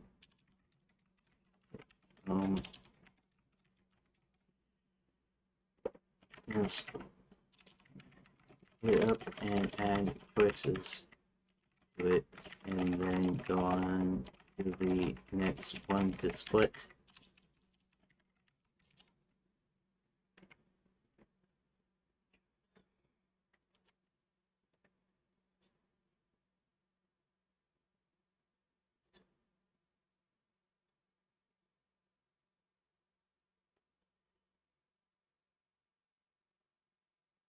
I should have told it to do a short answer, because it looks like the short answers means short thinking, and if it's short thinking, then I could probably get quicker feedback.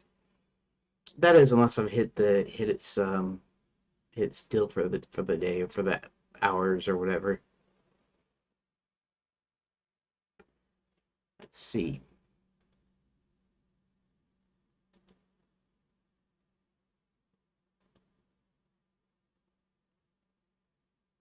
Should have told it to be concise and short. Focus on one room at a time. Keeps the process manageable and lets you refine as you go. Okay, that's its suggestion. Its suggestion is that I just do it as I go. Okay, that sounds all right.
Um,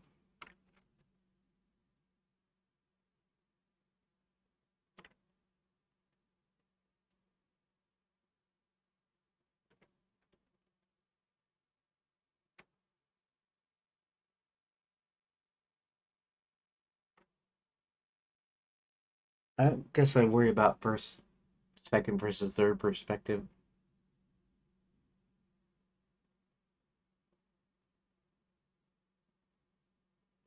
First perspective is I, second perspective is you, third perspective is they, right?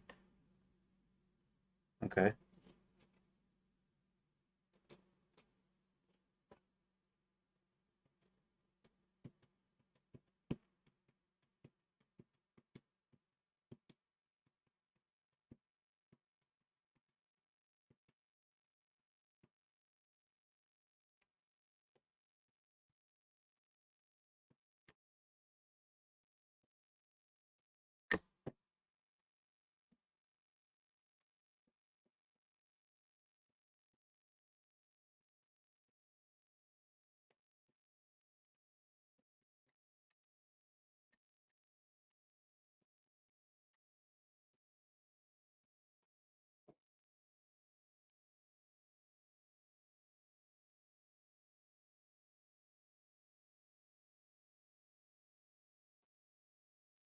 Okay.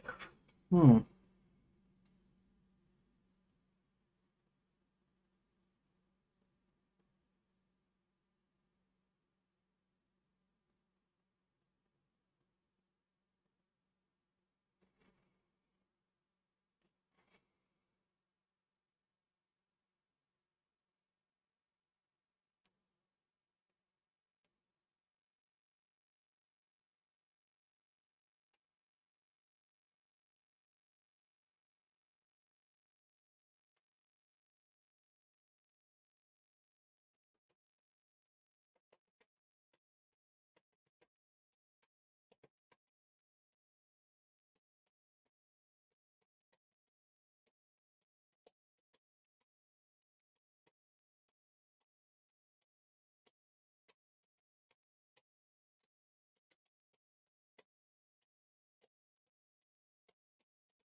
Okay.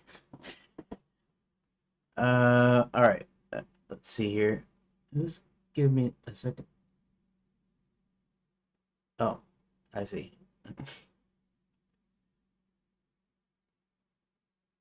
Oh, so now I got two people.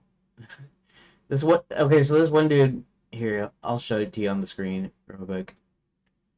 See the reaction? It's like, okay, so this is just normal a Redot emoji by Neeson and Dayman. This is the fire emoji or whatever, reacted to by I686 Underflow and Dayman, right? But then this REACTION. Then there is the clapping or the wave. I guess it's wave. What the? What are you guys? What are you doing, dude?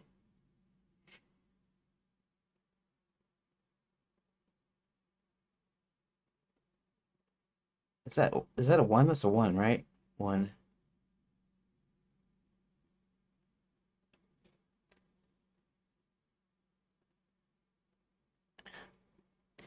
I don't know.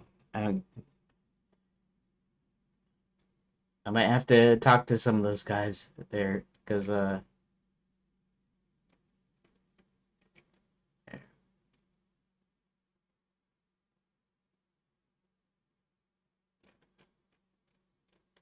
they're putting on different reactions.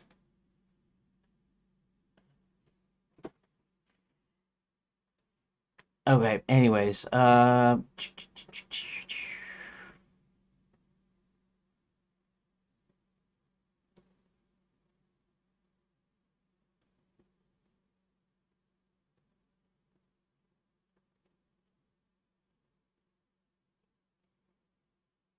I can do one of two ways. I can do the my add. Wait a second here. Oh, that's down there. Okay. I can do my add function to add a room, or I can actually do a copy room, which might be which might be a better idea to do here because let's close. Let's close these there. It might be a better idea to do because I'm splitting this up, and so if I do a copy, I just got to make sure that the name is correct and stuff before I save it.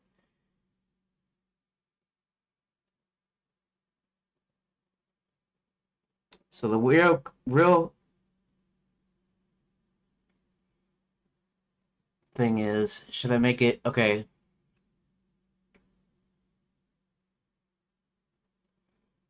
Here, maybe I should ask Grok about that.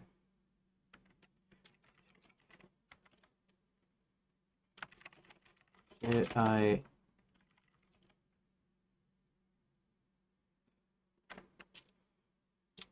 So I'm going to split up to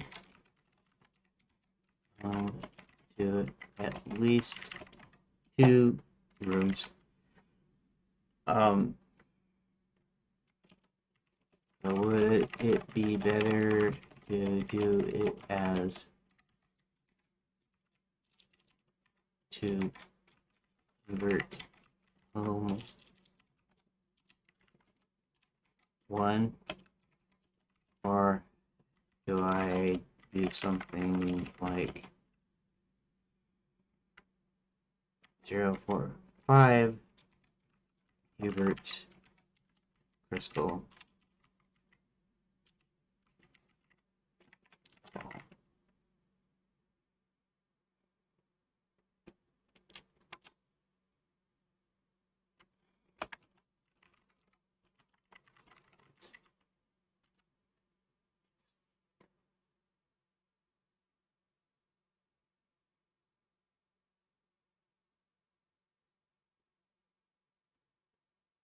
Okay.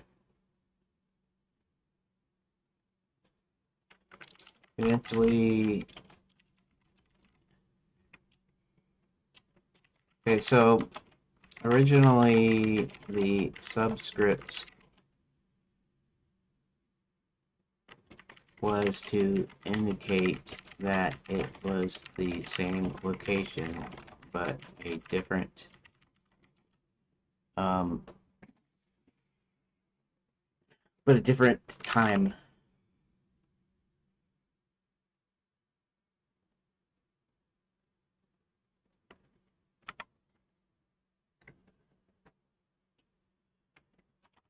I suspect there will be actual rooms in Hubert's home in the future that will be distinct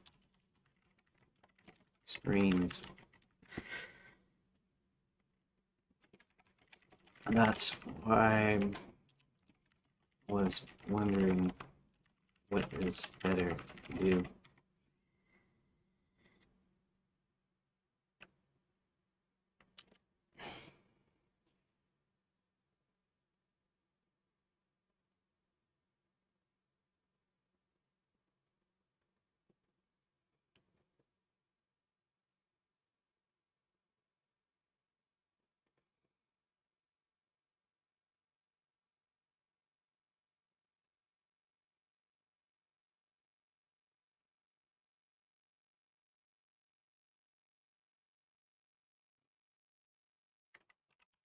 Okay, sounds alright.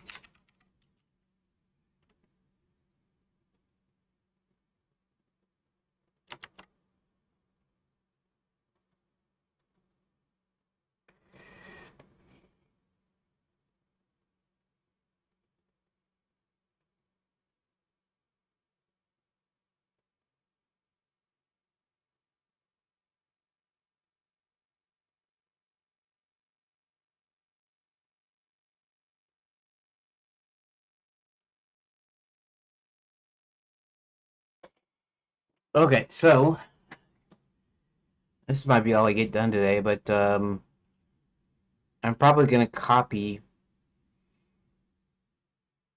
um, this so I can split it. But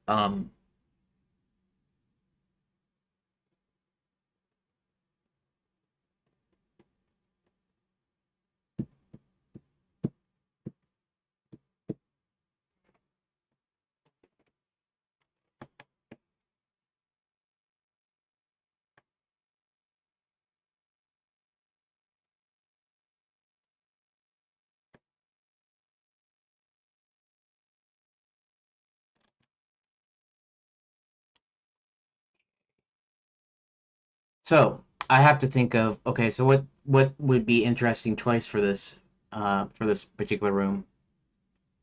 He walks around his home examining spellbooks, scrolls, and loose papers to figure out the best course of action. Now, we're going to presume that maybe he has a library of study, which I actually did put a study in there. So, uh,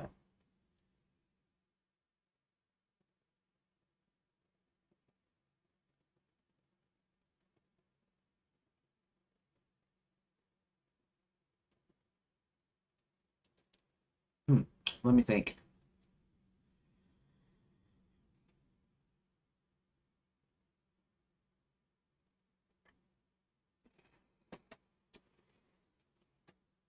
Okay, let me ask Rock one more thing. Um,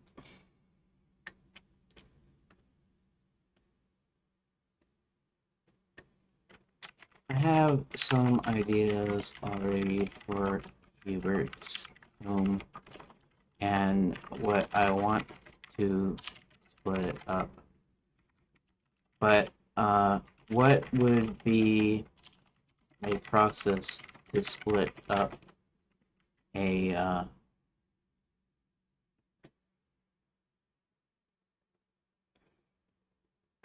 a room into things that could prove to be interesting choices?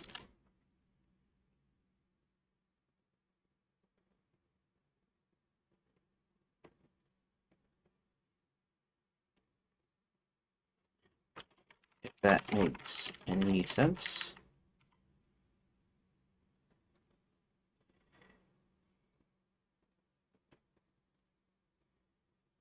Splitting up a room into smaller room with interesting choice points. You want a methodical way to break down the narrative into segments where choices feel engaging and meaningful.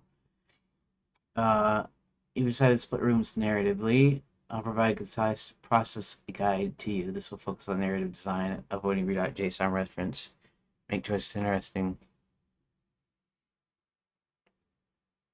or any room in the smaller rooms. Identify distinct events. Read the room's narrative. Examine, use the crystal ball, spots John, sends a silver ticket. Each distinct action or event in sequence. Event 1, examining spellbooks. Event 2, using the crystal ball to search realms. 3, spotting John and pulling up info. 4, sending the silver ticket via mailbox. Each event is a candidate for a separate room. Okay. Group events into logical rooms based on narrative flow or pacing. Aim for 2 to 4 new rooms to avoid overwhelming splits. For example, you might split room 1 into examining spellbooks and scrolls, 2 using the crystal ball, 3 sending the ticket. Optional combine closely related events, spotting John and pulling info um, into one room if they're narratively tight. For each new room, identify a moment where Hubert can make a decision that feels impactful or playful. Choices should offer agency, e.g., different methods or priorities, have consequences, immediate narrative variation for or future setup. Be simple for phase 1. Effects knowledge gained. 2, hit 1 to search for hero to scan for threats. Changes Hubert finds. 3, hit 1 to send a ticket via the mailbox. 2, enchant John directly alters how John receives the call. Craft interesting choices. But character, vary outcomes, even if choices converge to the same next room, add narrative flavor. E.g., scrolls reveal prophecy books suggest a hero. Hint at stakes. Suggest short term or future consequences. Keep choices concise, tied to the event. Ensure each new room's narrative ends with a cliffhanger or hook to prompt the choice, e.g., the crystal ball glows. What do you search for? Use your transition style to link to the next room or outcome for linear sections. One choice can lead to the next split room, while branching choices might lead to alternative rooms.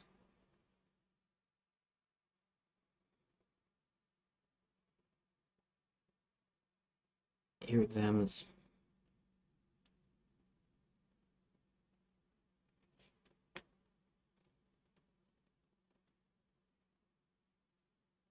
Wanted to say so. Books 2 to read Ancient Scrolls. Books reveal hero lore. Go to room 2. Scrolls hint at a prophecy. Go to room 2. Room 2, the crystal ball hums. It's time for inspired urgency.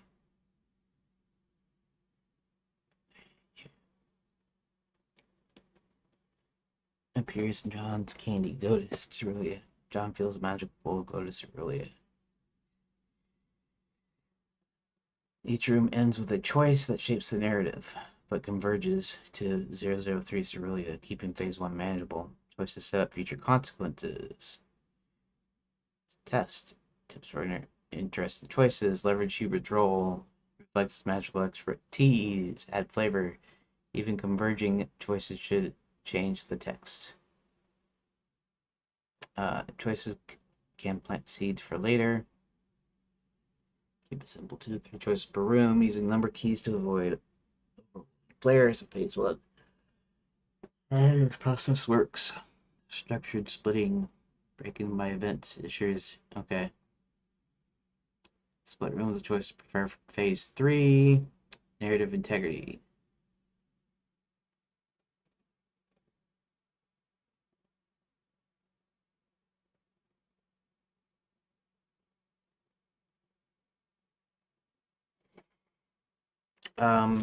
Yes, this is kind of what I was looking for.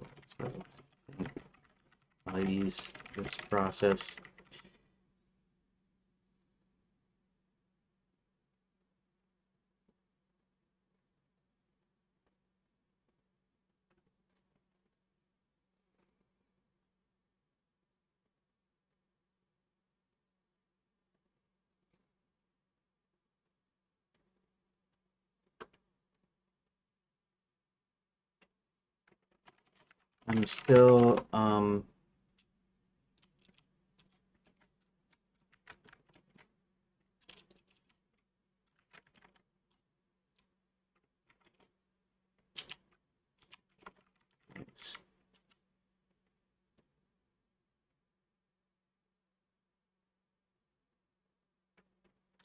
I'm still unsure if I'm going to add multiple endings, good or bad, because there's the main story with its final ending. So these games are still linear in general structure. In other words, they still go towards the same end goal, even if you vary how to get there. While CYOA tends to do multiple endings because of its structure, I'm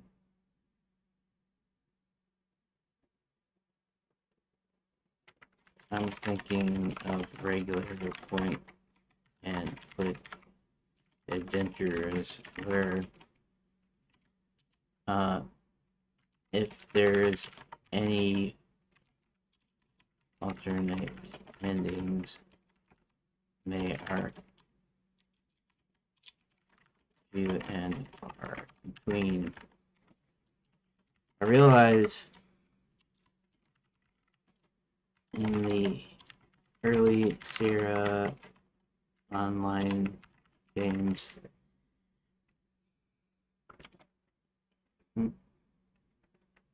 he died on almost every screen.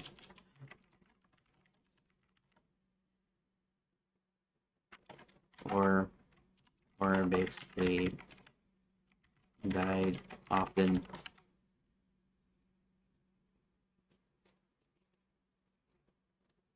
But this was eventually phased out partly because it almost feels like punishment. And when you've gotten a good ways into the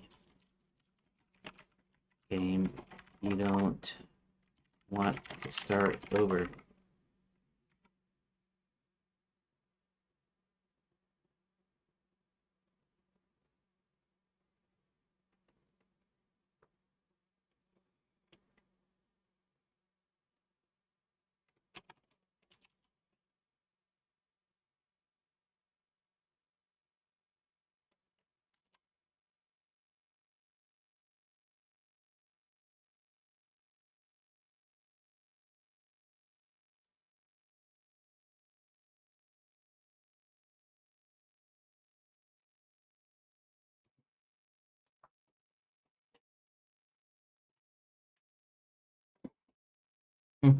Concise take on this. Key points. Your game structure, playing choices. Uh,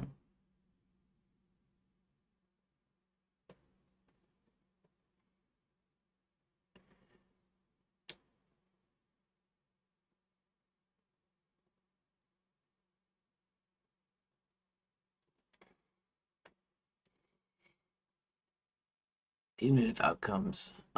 Force restart, especially deep in the game, favoring a rewarding journey over harsh consequences. Options: single ending, with varied paths.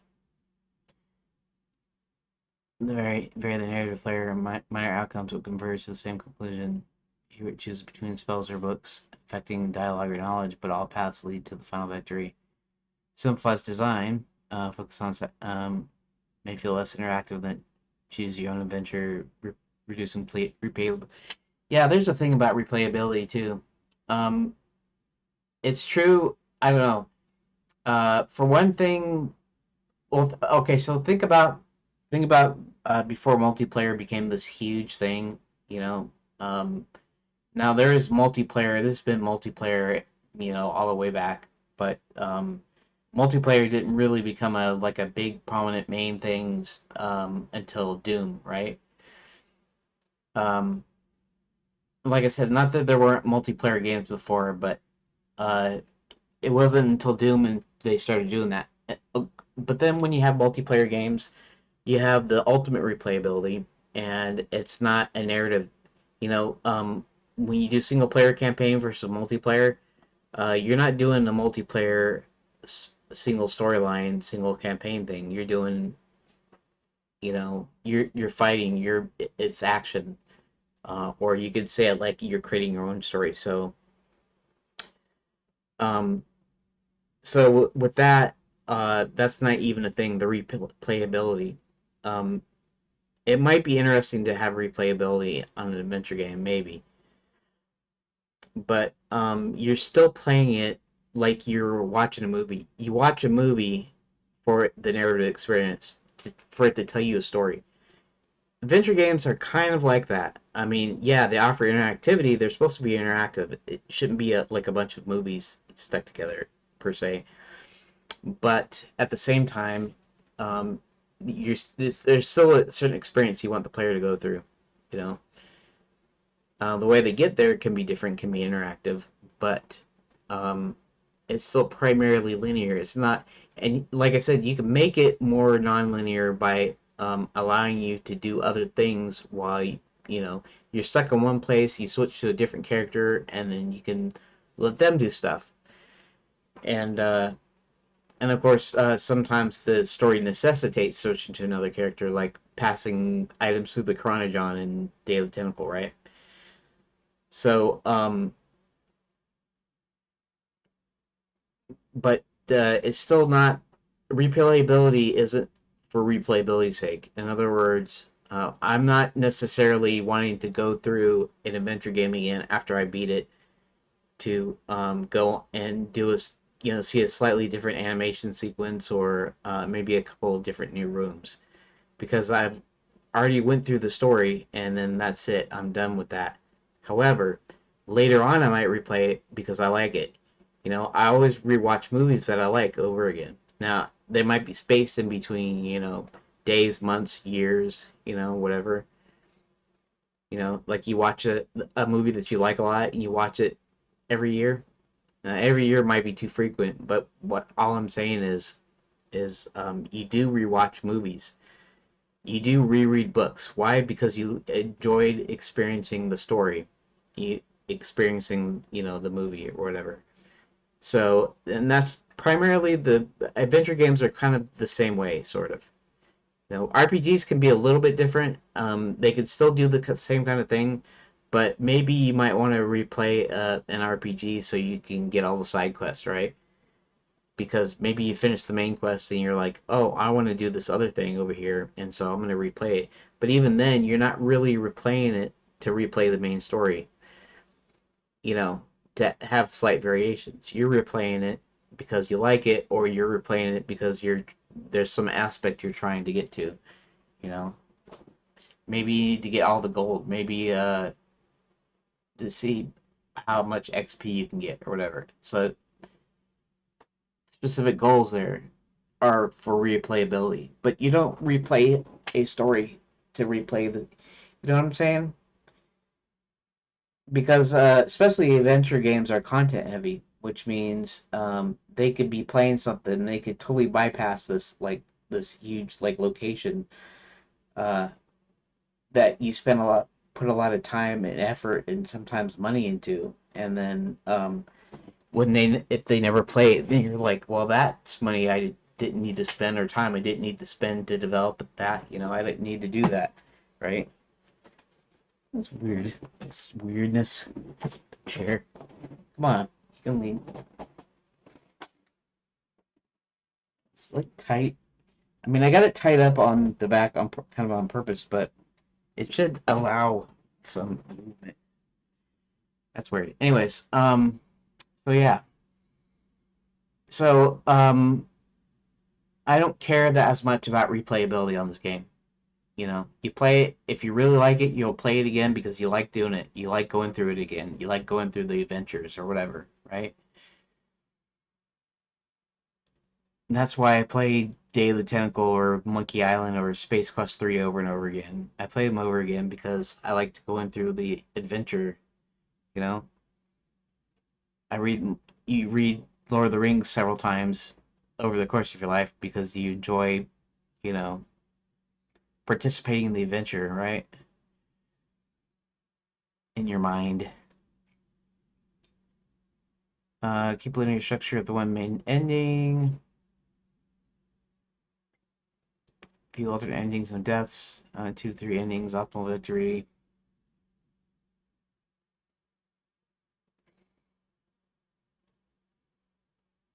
Um, soft failures include place harsh deaths.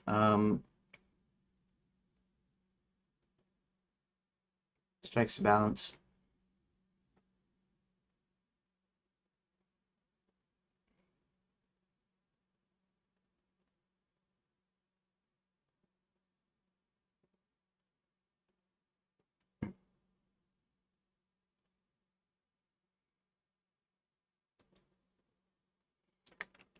When I do convert the game to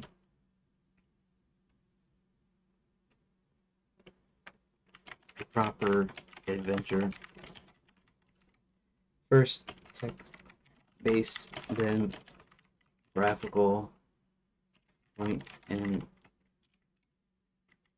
click. I probably won't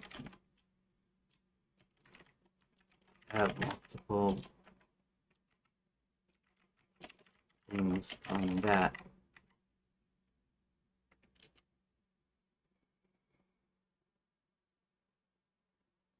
You plan to keep the multiple.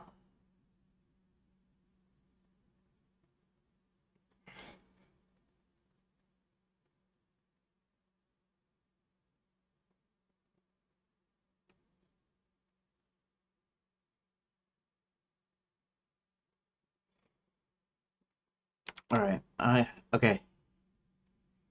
Yeah, but it is nice to change it up a bit. Fair enough.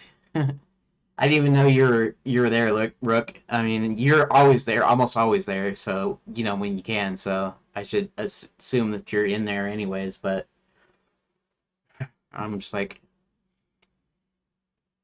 yeah, yeah. I know there's some adventure games that don't punish you, they don't kill you off or whatever, but do have some multiple endings.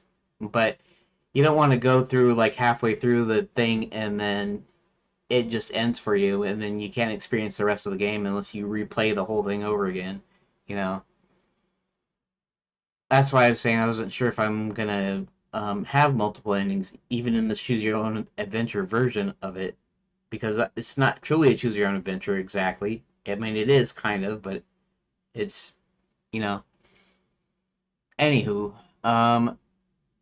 so let me do the thing. At least I should do one room here. So I'm actually gonna go ahead and copy this node here. Copy, and we're gonna paste it.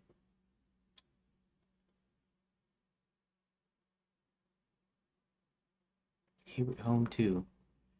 We're gonna call this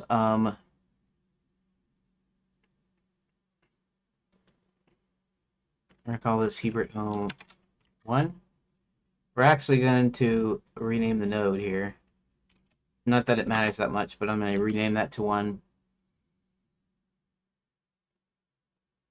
And this one goes to Cerulean. And so the location one number is going to stay the same because it's similar. That's kind of what Grok suggested, anyways, too. So let's see. Let's go to Hebert Home, and honestly, I can actually move this up under. Can I move it up there? Okay, good. Hebert Home 1, but instead of going to Cerulean, it's going to go to 002. Um, Hubert Home 2. Oh, 1.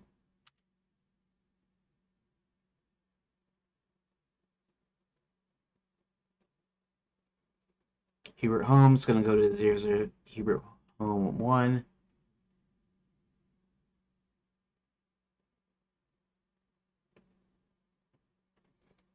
And Hebert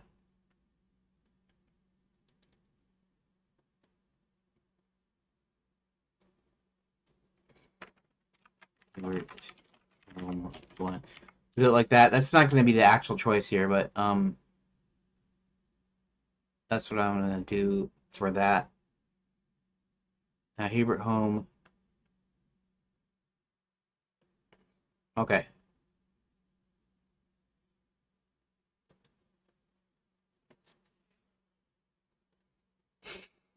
Spellbooks, scrolls, newspapers.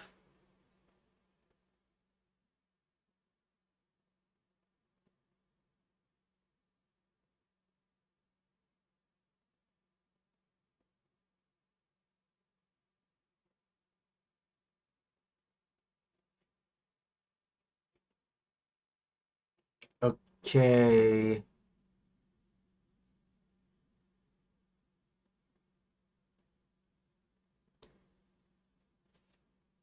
Your best course of action goes to the large crystal ball, which allows them to see into different realms.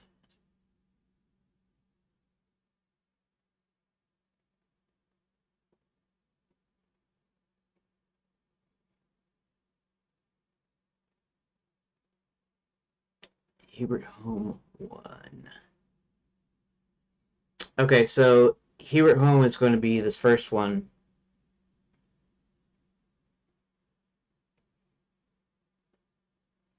This is still going to be linear.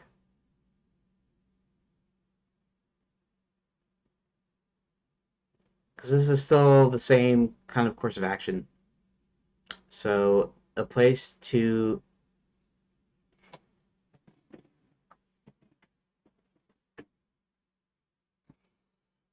So this is going to be him walking around his home looking for the best course of action. Um, I mean, I could divide it up into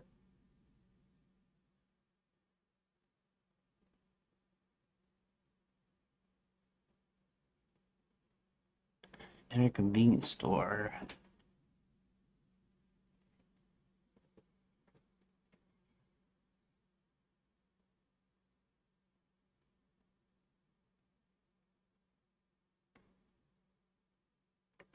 I don't know. I'm just sitting here. I'm trying to figure out uh how I should divide it up.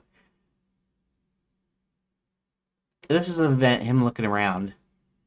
Okay, and ultimately he's going to use the crystal ball. So, should I give him extra choices to go like what Grok said? Where part of the deal is checking out the papers and stuff. Um,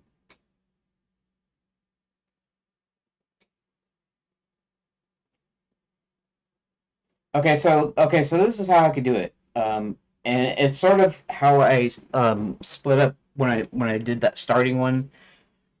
Originally, I started with I made a few rooms, and they went to like the study and the hat room, and there's going to be a hat room in here, but I don't need that right now.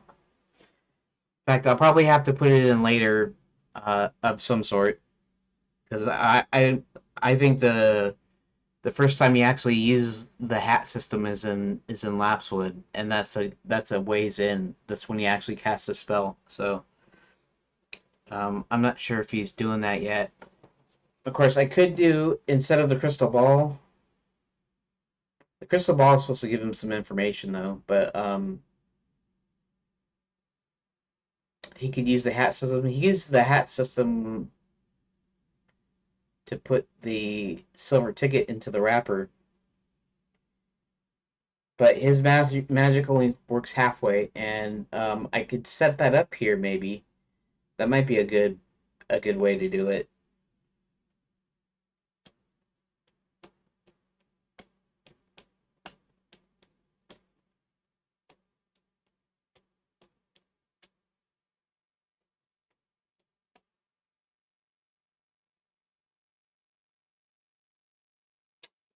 And I need to check something here. Rooms back up. Okay. And where's back up to? May 1st. Okay.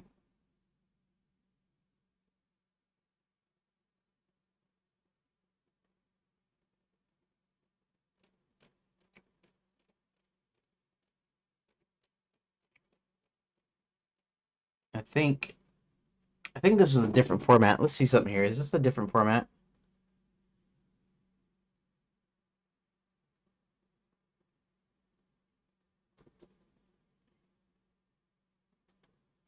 Okay, what about backup then?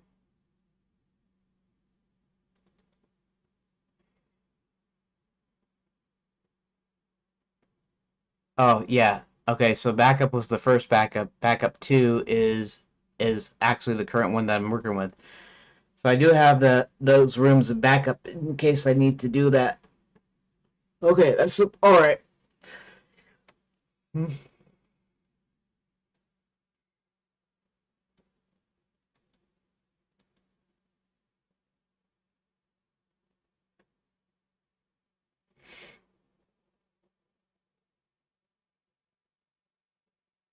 Let's rename this. Rename this rooms backup 1. We're going to put that into design documents.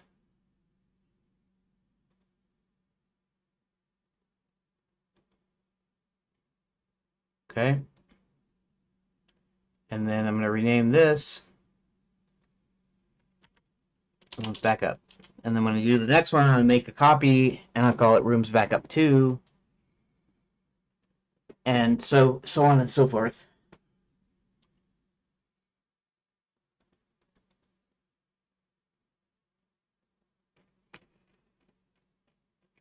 Oh, the 97 files is because of the meta files, right? Yeah. Okay.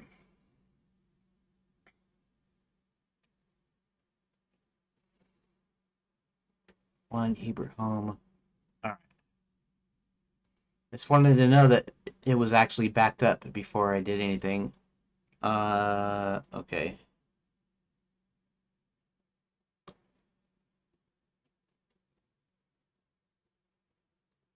So let's see. How are we gonna do this, right? Okay. Um.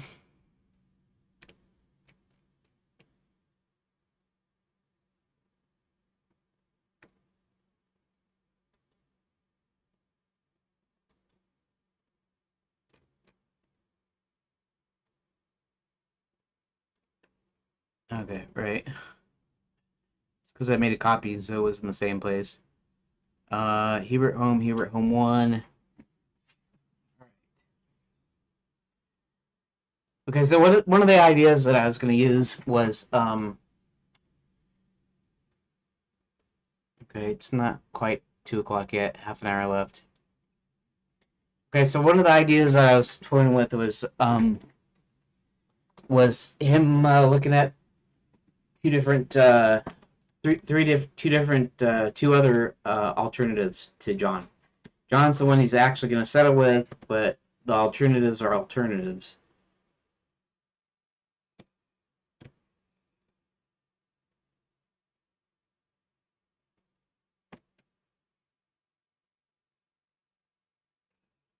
So let's do the thing where he goes into the study and the crystal ball is in the study.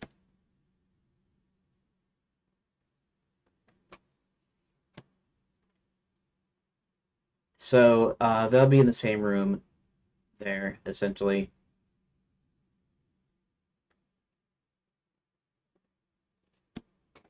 Um,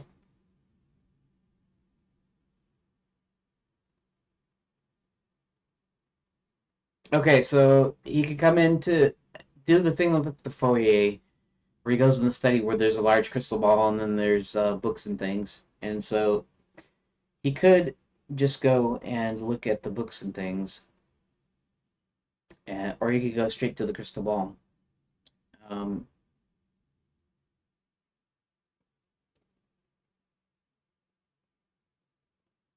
let's see. Let me think. Sorry, yawning.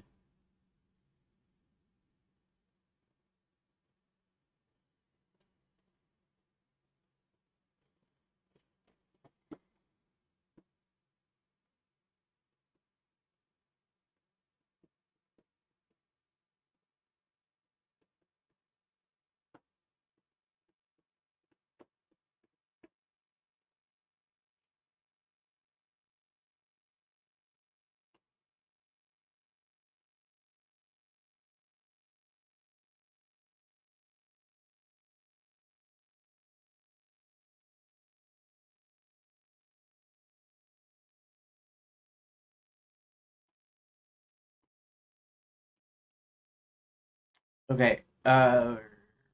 Let's see here.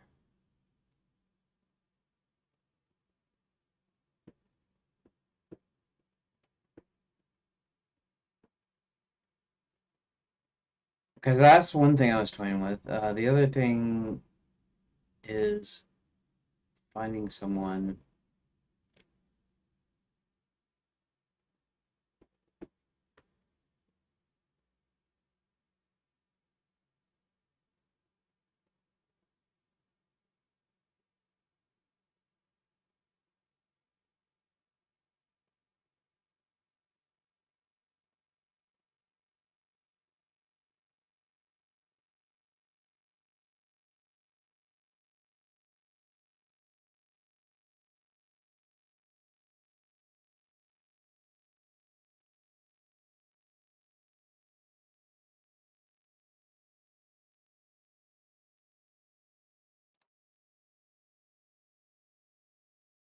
Okay, so this would be all right.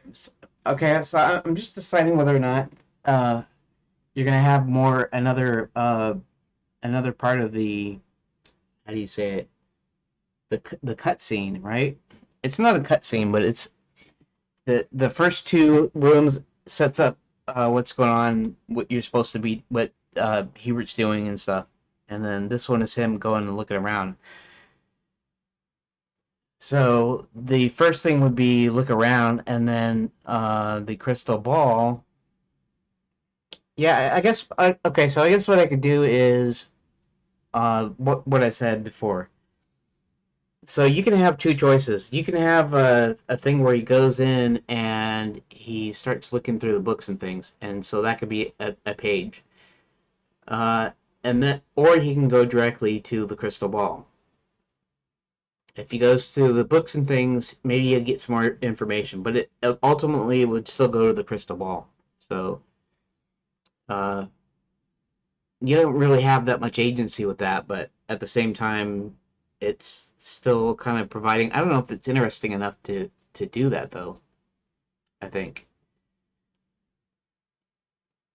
ultimately I'm trying to come to the same conclusion, but I'm not.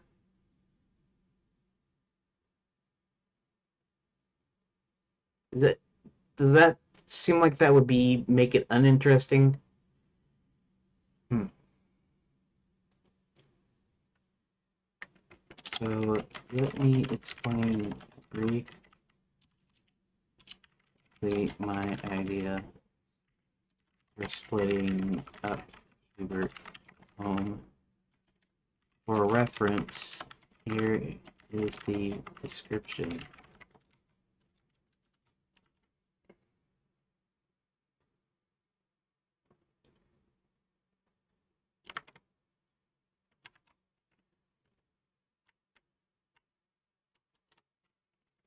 Please acknowledge.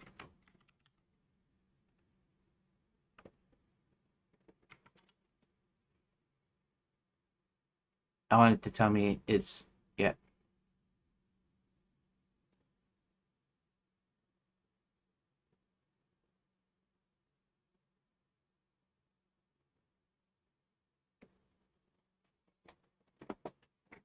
I'm ready to hear your ideas.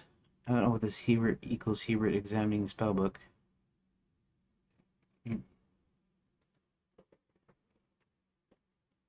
Okay, so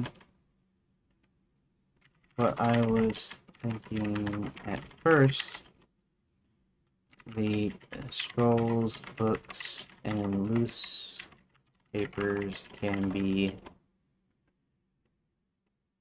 in the study, and the crystal ball can be in the study as well. So you have a choice between examining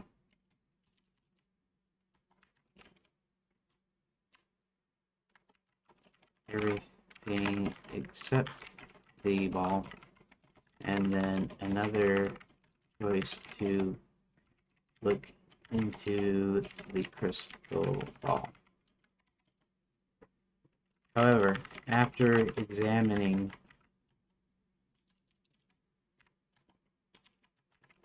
papers and books and scrolls, it ultimately leads to the crystal ball anyway.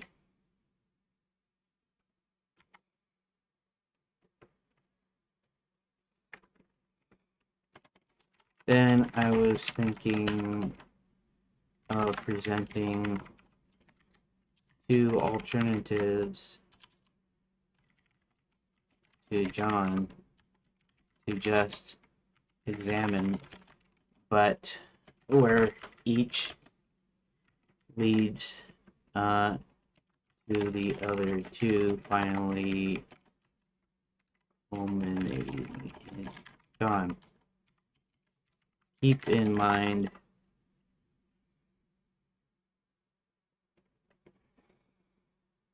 um,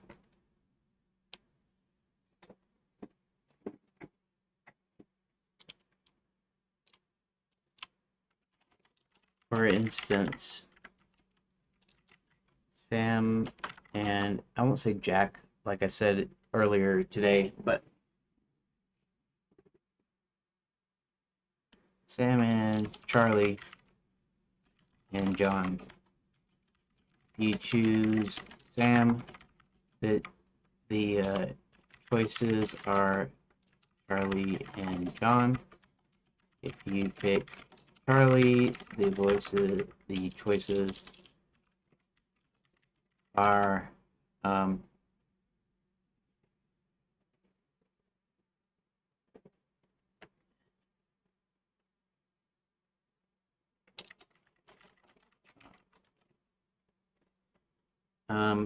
if you just pick John, it's just John. But all the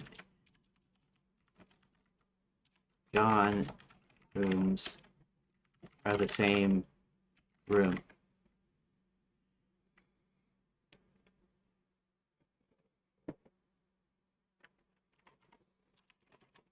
I haven't decided on what to do about the ticket and giving that to John just yet.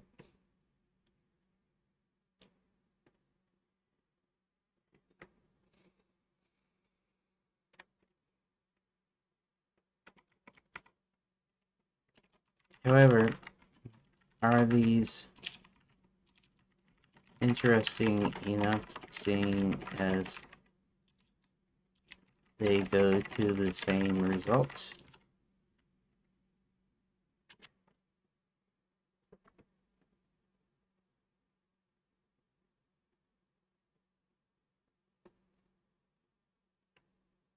The question whether proposed choices examining and selecting are interesting enough since they converge to the same result. Suggest some ways to make choices feel engaging, keeping it concise and requested, and focusing on narrative design. Okay. Study room split. Contains spellbooks, scrolls, loose papers, and a crystal ball. Choose, examine, or use the crystal ball. If books and scrolls, papers are chosen, he examines them, then proceeds the crystal ball anyways. 3. He uses the crystal ball, search for help choices. It wanted. Okay.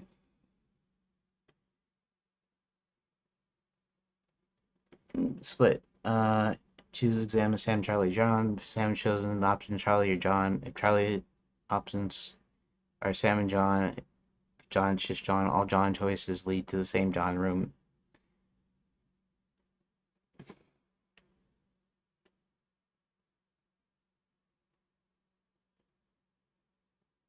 More choice point.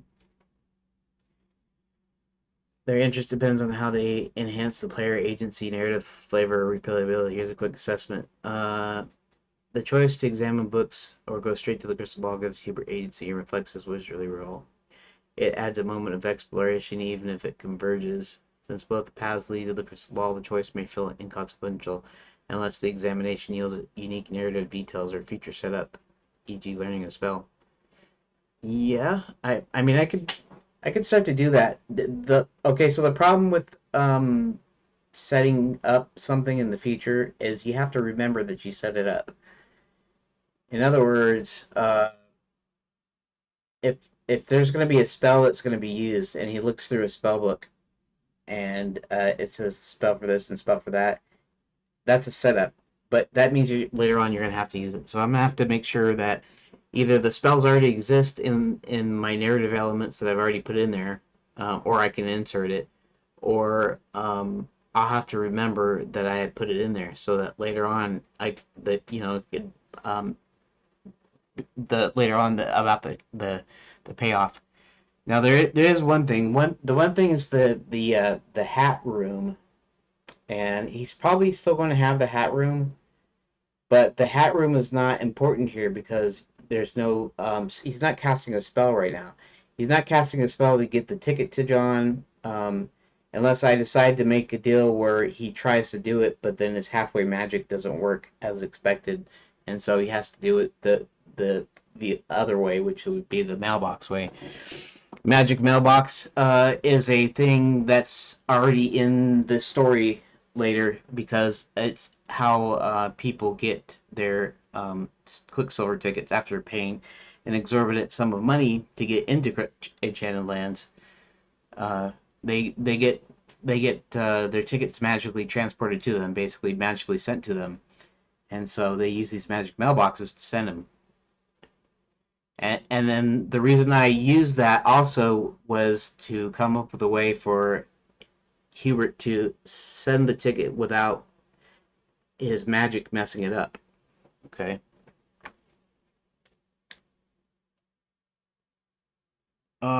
Okay. Moderately engaging and flavored differently. Books reveal the hero's lore, scrolls that hint danger, risk feeling trivial about distinct outcomes. Um, there is one thing I could do, and that is when he examines the papers, he could have some notes. Um, Maybe it's like let's say it's notes for like an assistant. Okay, this is something I'm thinking up for my game, my own game, so for anybody watching the stream right now. But he could look up a thing where he's writing out a few things about a potential assistant that maybe he wants to hire an assistant, and he's saying, well, it's got to have this, and he's got to be like this, and maybe it's John's deal. Doesn't have many friends. He's not, tangled up, confused by women or whatever, and or relationships or whatever, and he keeps to himself. He likes fantasy, blah blah blah. He likes this sort of thing, and that would be a hint to pick John because John would have those qualities, and so that would actually be a thing that clues you into the right choice. You could still make the other choices though, but okay. Moderately engage in flavor differently. Choosing between Sam, Charlie, and John creates intrigue and suggests a broader world with multiple characters. Cascading choices encourage exploration and play to see each character's details. Converging to the same John room may disappoint players expecting unique paths for Sam and Charlie. The choices feel like a delay tactic unless the character's preview adds meaningful context or consequences. Interest level, potentially engaging if Sam and Charlie's choices previews real unique story elements. Sam's may Charlie's cunning, but less so if they're generic or lack impact. Converging choices can work in a linear choose your own adventure, as in your phase 1, but they need to feel meaningful through narrative variation. Character insider setup for your 2 to 3 endings. Heroic versus bittersweet. Without this, the player may feel their choices don't matter, reducing engagement. Okay. Add unique outcomes to books, scrolls, and papers that affect keepers' approach to later story beats. Hit 1 to study books, 2 to read scrolls. Books grant knowledge of John's destiny, confidence for ending. Scrolls reveal a threat plus caution. Both lead to the crystal ballroom, but with different narrative text. Okay. This makes a choice impactful even if paths converge. Deepen crystal ball choices with character context. Sam Charlie previews real distinct traits or stakes that tie into the main story endings. Sam is a warrior, hints at combat-focused path. Charlie is a rogue, suggests stealth. John is balanced. Choosing Sam or Charlie adds detail. Sam's too far away before offering John, making the John room feel earned. It adds world building and makes replay appealing. Split ticket delivery as a choice point. Create a separate room for the ticket delivery with a choice that varies how John receives the call, setting up your alternate endings. I'm not going to do alternate endings. I don't know why it inferred that, but it is. Add micro consequences. Introduce small immediate effects for choices to make them feel weighty. Choosing scrolls over books gives Hubert a prophecy note that changes dialogue in the John room. Yeah, okay. Close room splits.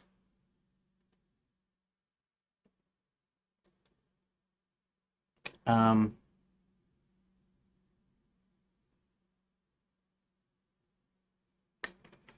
Problem with setup is you need to remember you set it up, but it could also be drawn from the story as written right now. I'm already considering adding some text that Hubert had written down for a proposed assistance qualifications that will be a perfect fit for John. What was the other thing that I thought was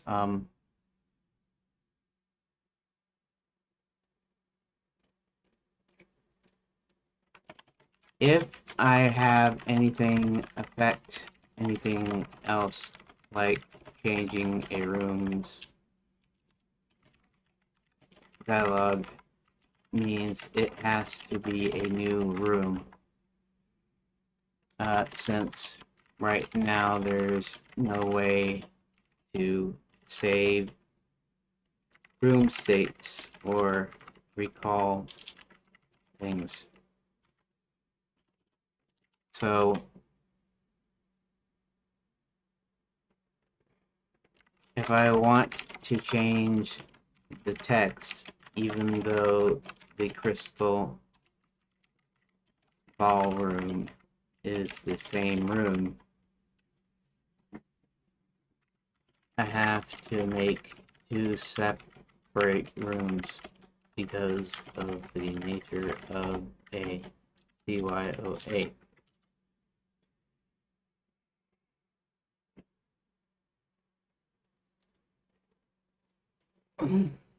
Is the choices affecting later dialogue?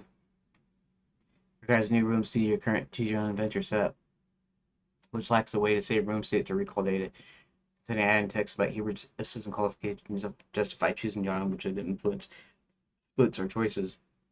I'll keep this concise. Okay. Since your phase one can't save room states, any choice that changes dialogue or outcomes requires a new room to reflect the variation, as you noted.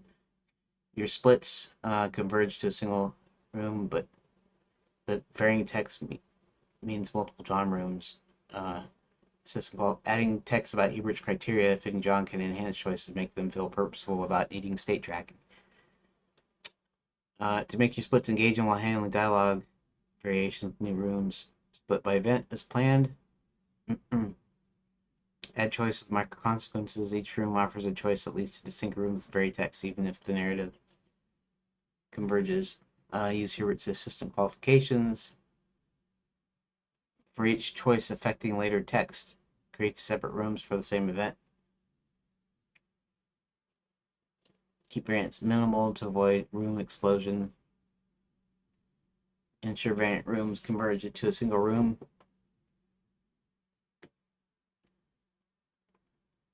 Here at 16 systems, brave and resourceful. Hit 1 to study spellbooks, hit 2 to read scrolls. Right.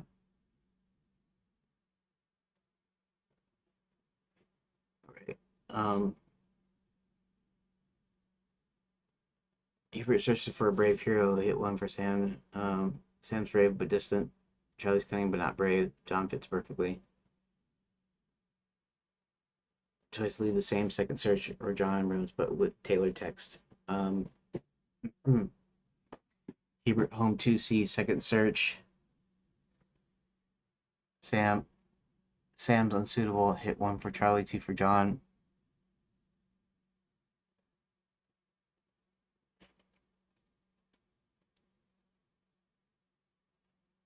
Engaging if books scrolls tied to the system qualifications, varying John's rooms, text, bravery shines, sets up.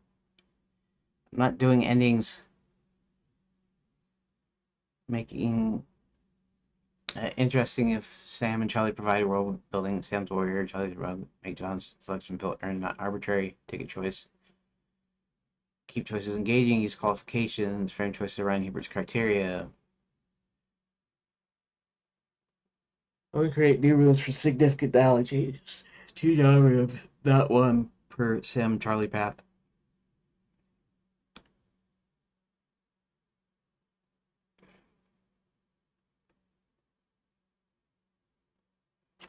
Foreshadow ending side choices here.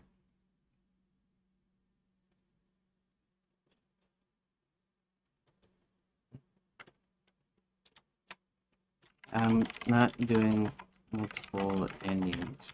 At first, I said I wasn't sure if I was going to, but at this point in time, I'm not going to.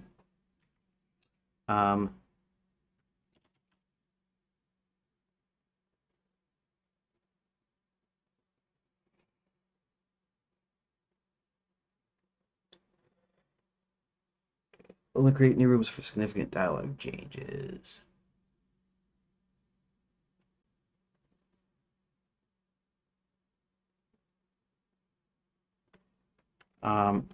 There will be one John room, and both the Sam and Charlie rooms will lead to the same John room.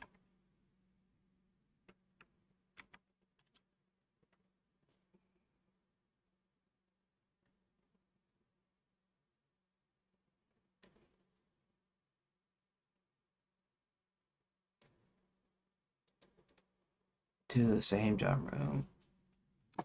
In fortified, interesting despite converging to single room. Here it needs a brave resourceful. He searches for study. One to study spell books, two to read ancient scrolls. Choices reflect qualifications, adding lore. Inspired by heroic tales, he peers into the crystal ball.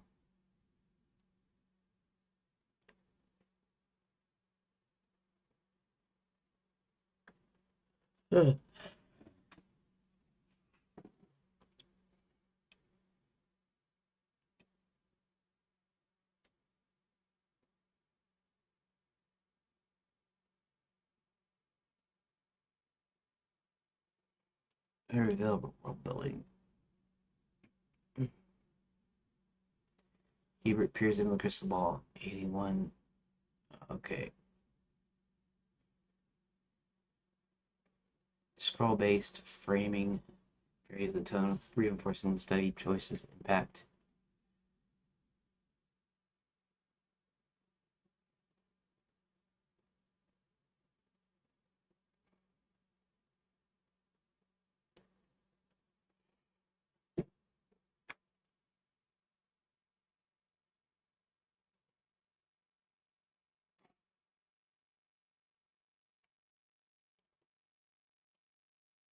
Slowly varied by path. Ye brave if from books, resourceful from scrolls making convergence.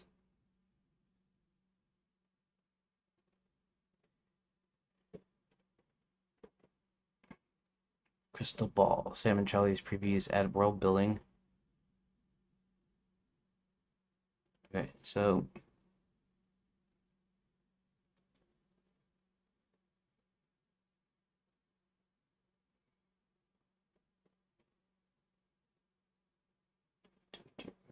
settle text tweaks. Choices tied to qualifications and world building make them interesting, even with a single ending. The ticket choice adds final flavor without branching. Um, Shoot, it's already two. I said I was gonna end at two. I think this will do for today. I will do tomorrow, probably.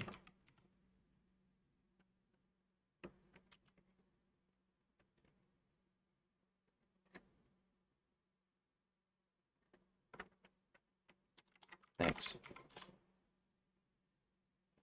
Okay, so in order to say that I have progress,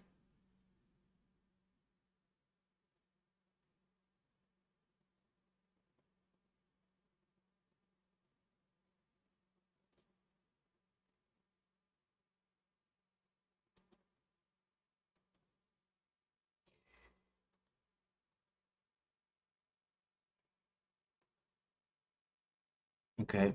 Um,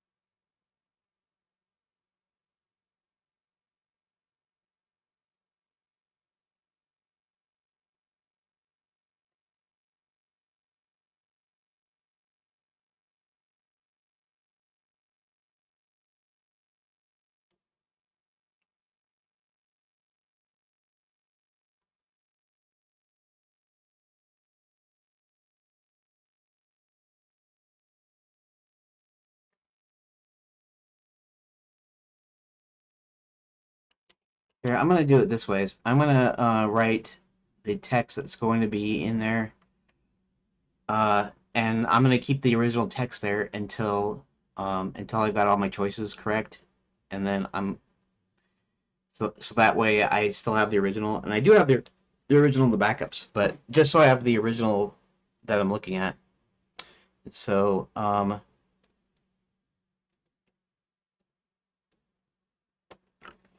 Hubert enters study. Hubert goes to his home and then goes directly to the study,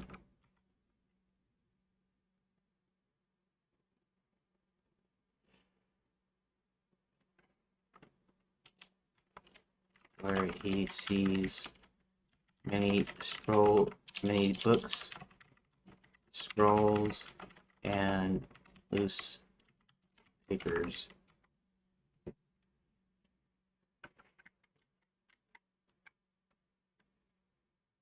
Hit 1 if you wish to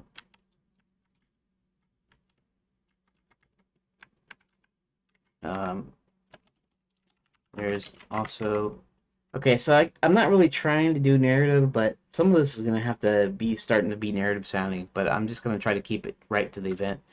It's also a large crystal ball on its own uh, pedestal.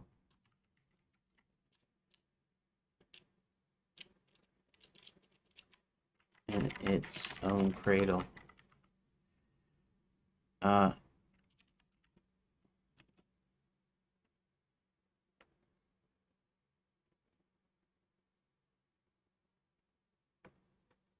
what's the difference? Output messages is editor messages. I see. Where he sees many books, scrolls, and list papers. There's also a large crystal ball in its own cradle in the center of the room. Okay, we'll leave it like that. If you wish to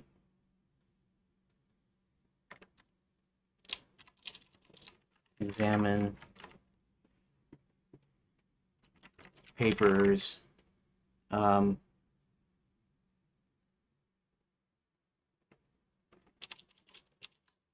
books, scrolls, and papers.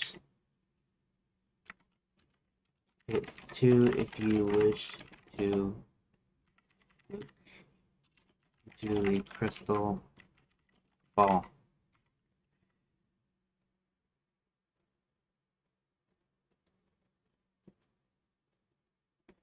Okay, so let's copy this. Copy. Let's go in here. Let's paste it. Except we're going to make this 2, and we're going to make this also 2. Then we're going to go ahead and take this, and we're going to go ahead and we're going to copy it again. Copy, and then here we're going to get paste. Right, Hubert Home 2, which is fine, which is actually what it should be called. 2, Hubert Home 2. And this also goes to Cerulean, 1 to Cerulean. That's fine.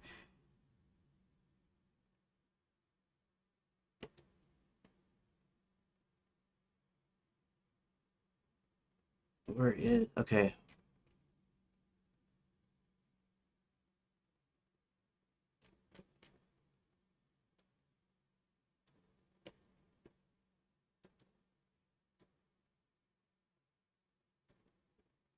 So... Oh, where is... Oh, fine. Here, home 2.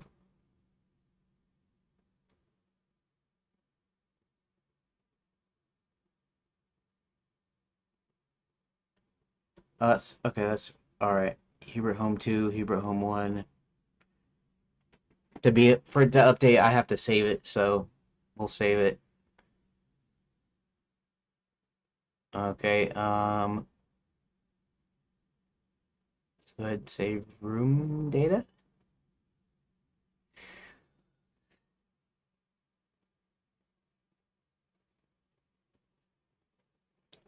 Oh, what is... Ooh, we got a bug.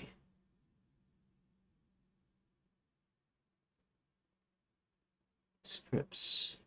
Invalid access to property or key. Room sticked on base object type now.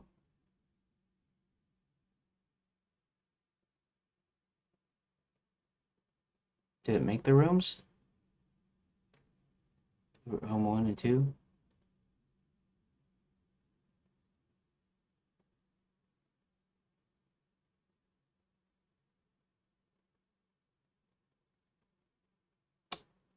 Um, let's see something here. Inbound. Hubert home. That's fine. Home 1. Inbound. Hubert home.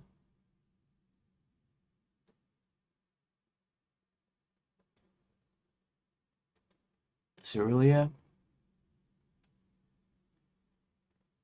Inbound is Hubert home 1 and 2. That's correct.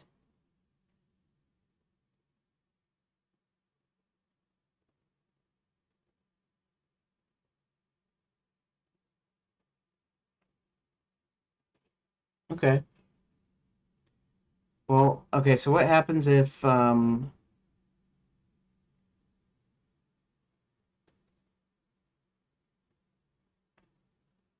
if I clear this out? What if I hit save again? Is it gonna do the same error again? Yes.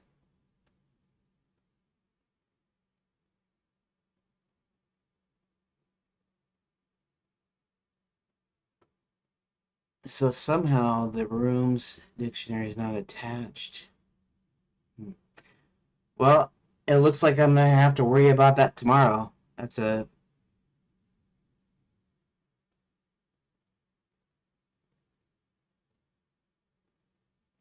Let me see something here. I'm gonna try something. I'm gonna try playing the game here. 1,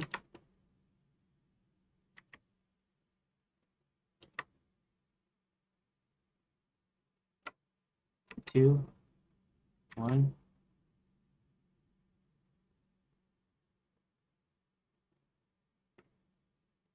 Cerulean is not there. Why is Cerulean not there?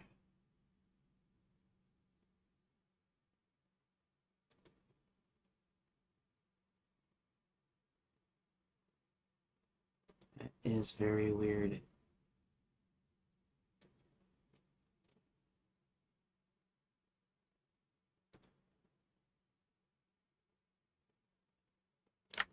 Error parsing. Okay, let's go. Let's actually check the file. Let's see what's wrong with the file.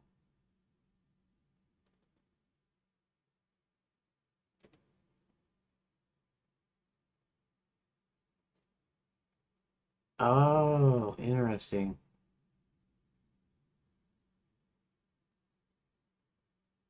Okay. I see what the problem is. The problem is this extra comma for some reason.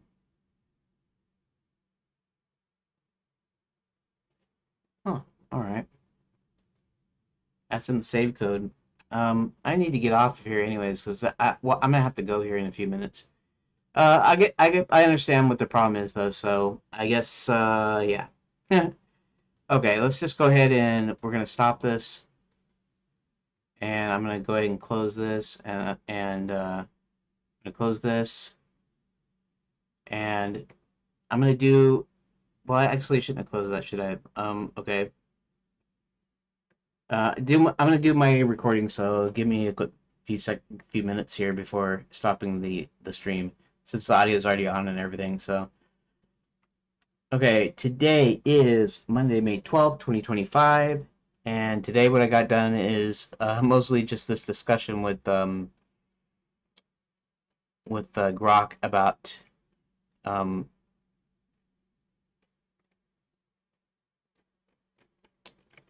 about how to split up my choices.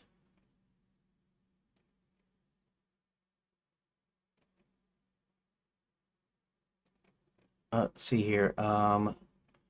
Okay, multiple endings. That's not it. Okay, I think this is it here. Um, come to a process, right? Identify distinct events. List each distinct event or action in sequence. Um, assign events to new rooms. Determine choice paths. Have agency, have consequences. Be simple. Craft interesting choices. Vary outcomes. Hit stakes. Maintain error flow. Test and refine. So that's kind of basically the deal, is just basically breaking it up and then adding choices. And I started to do that here. Redot. I'll show you what I did just really quick. And it'll probably, I suppose, have an error because I got an extra comma. And yeah, there is a problem there, but it's something I'll fix. But I created two rooms, and I was gonna split these off, and but because I have an error, I'll have to fix that later. Anyways, that's pretty much all I got done today. So,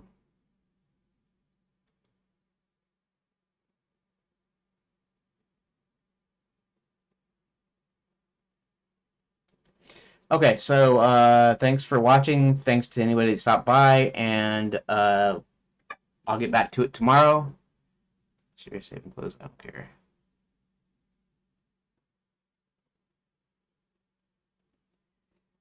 I'll have to figure that one out tomorrow.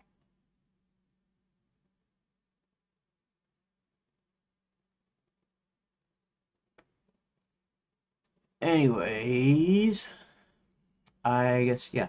So I guess I'll see you tomorrow. Thank you for watching.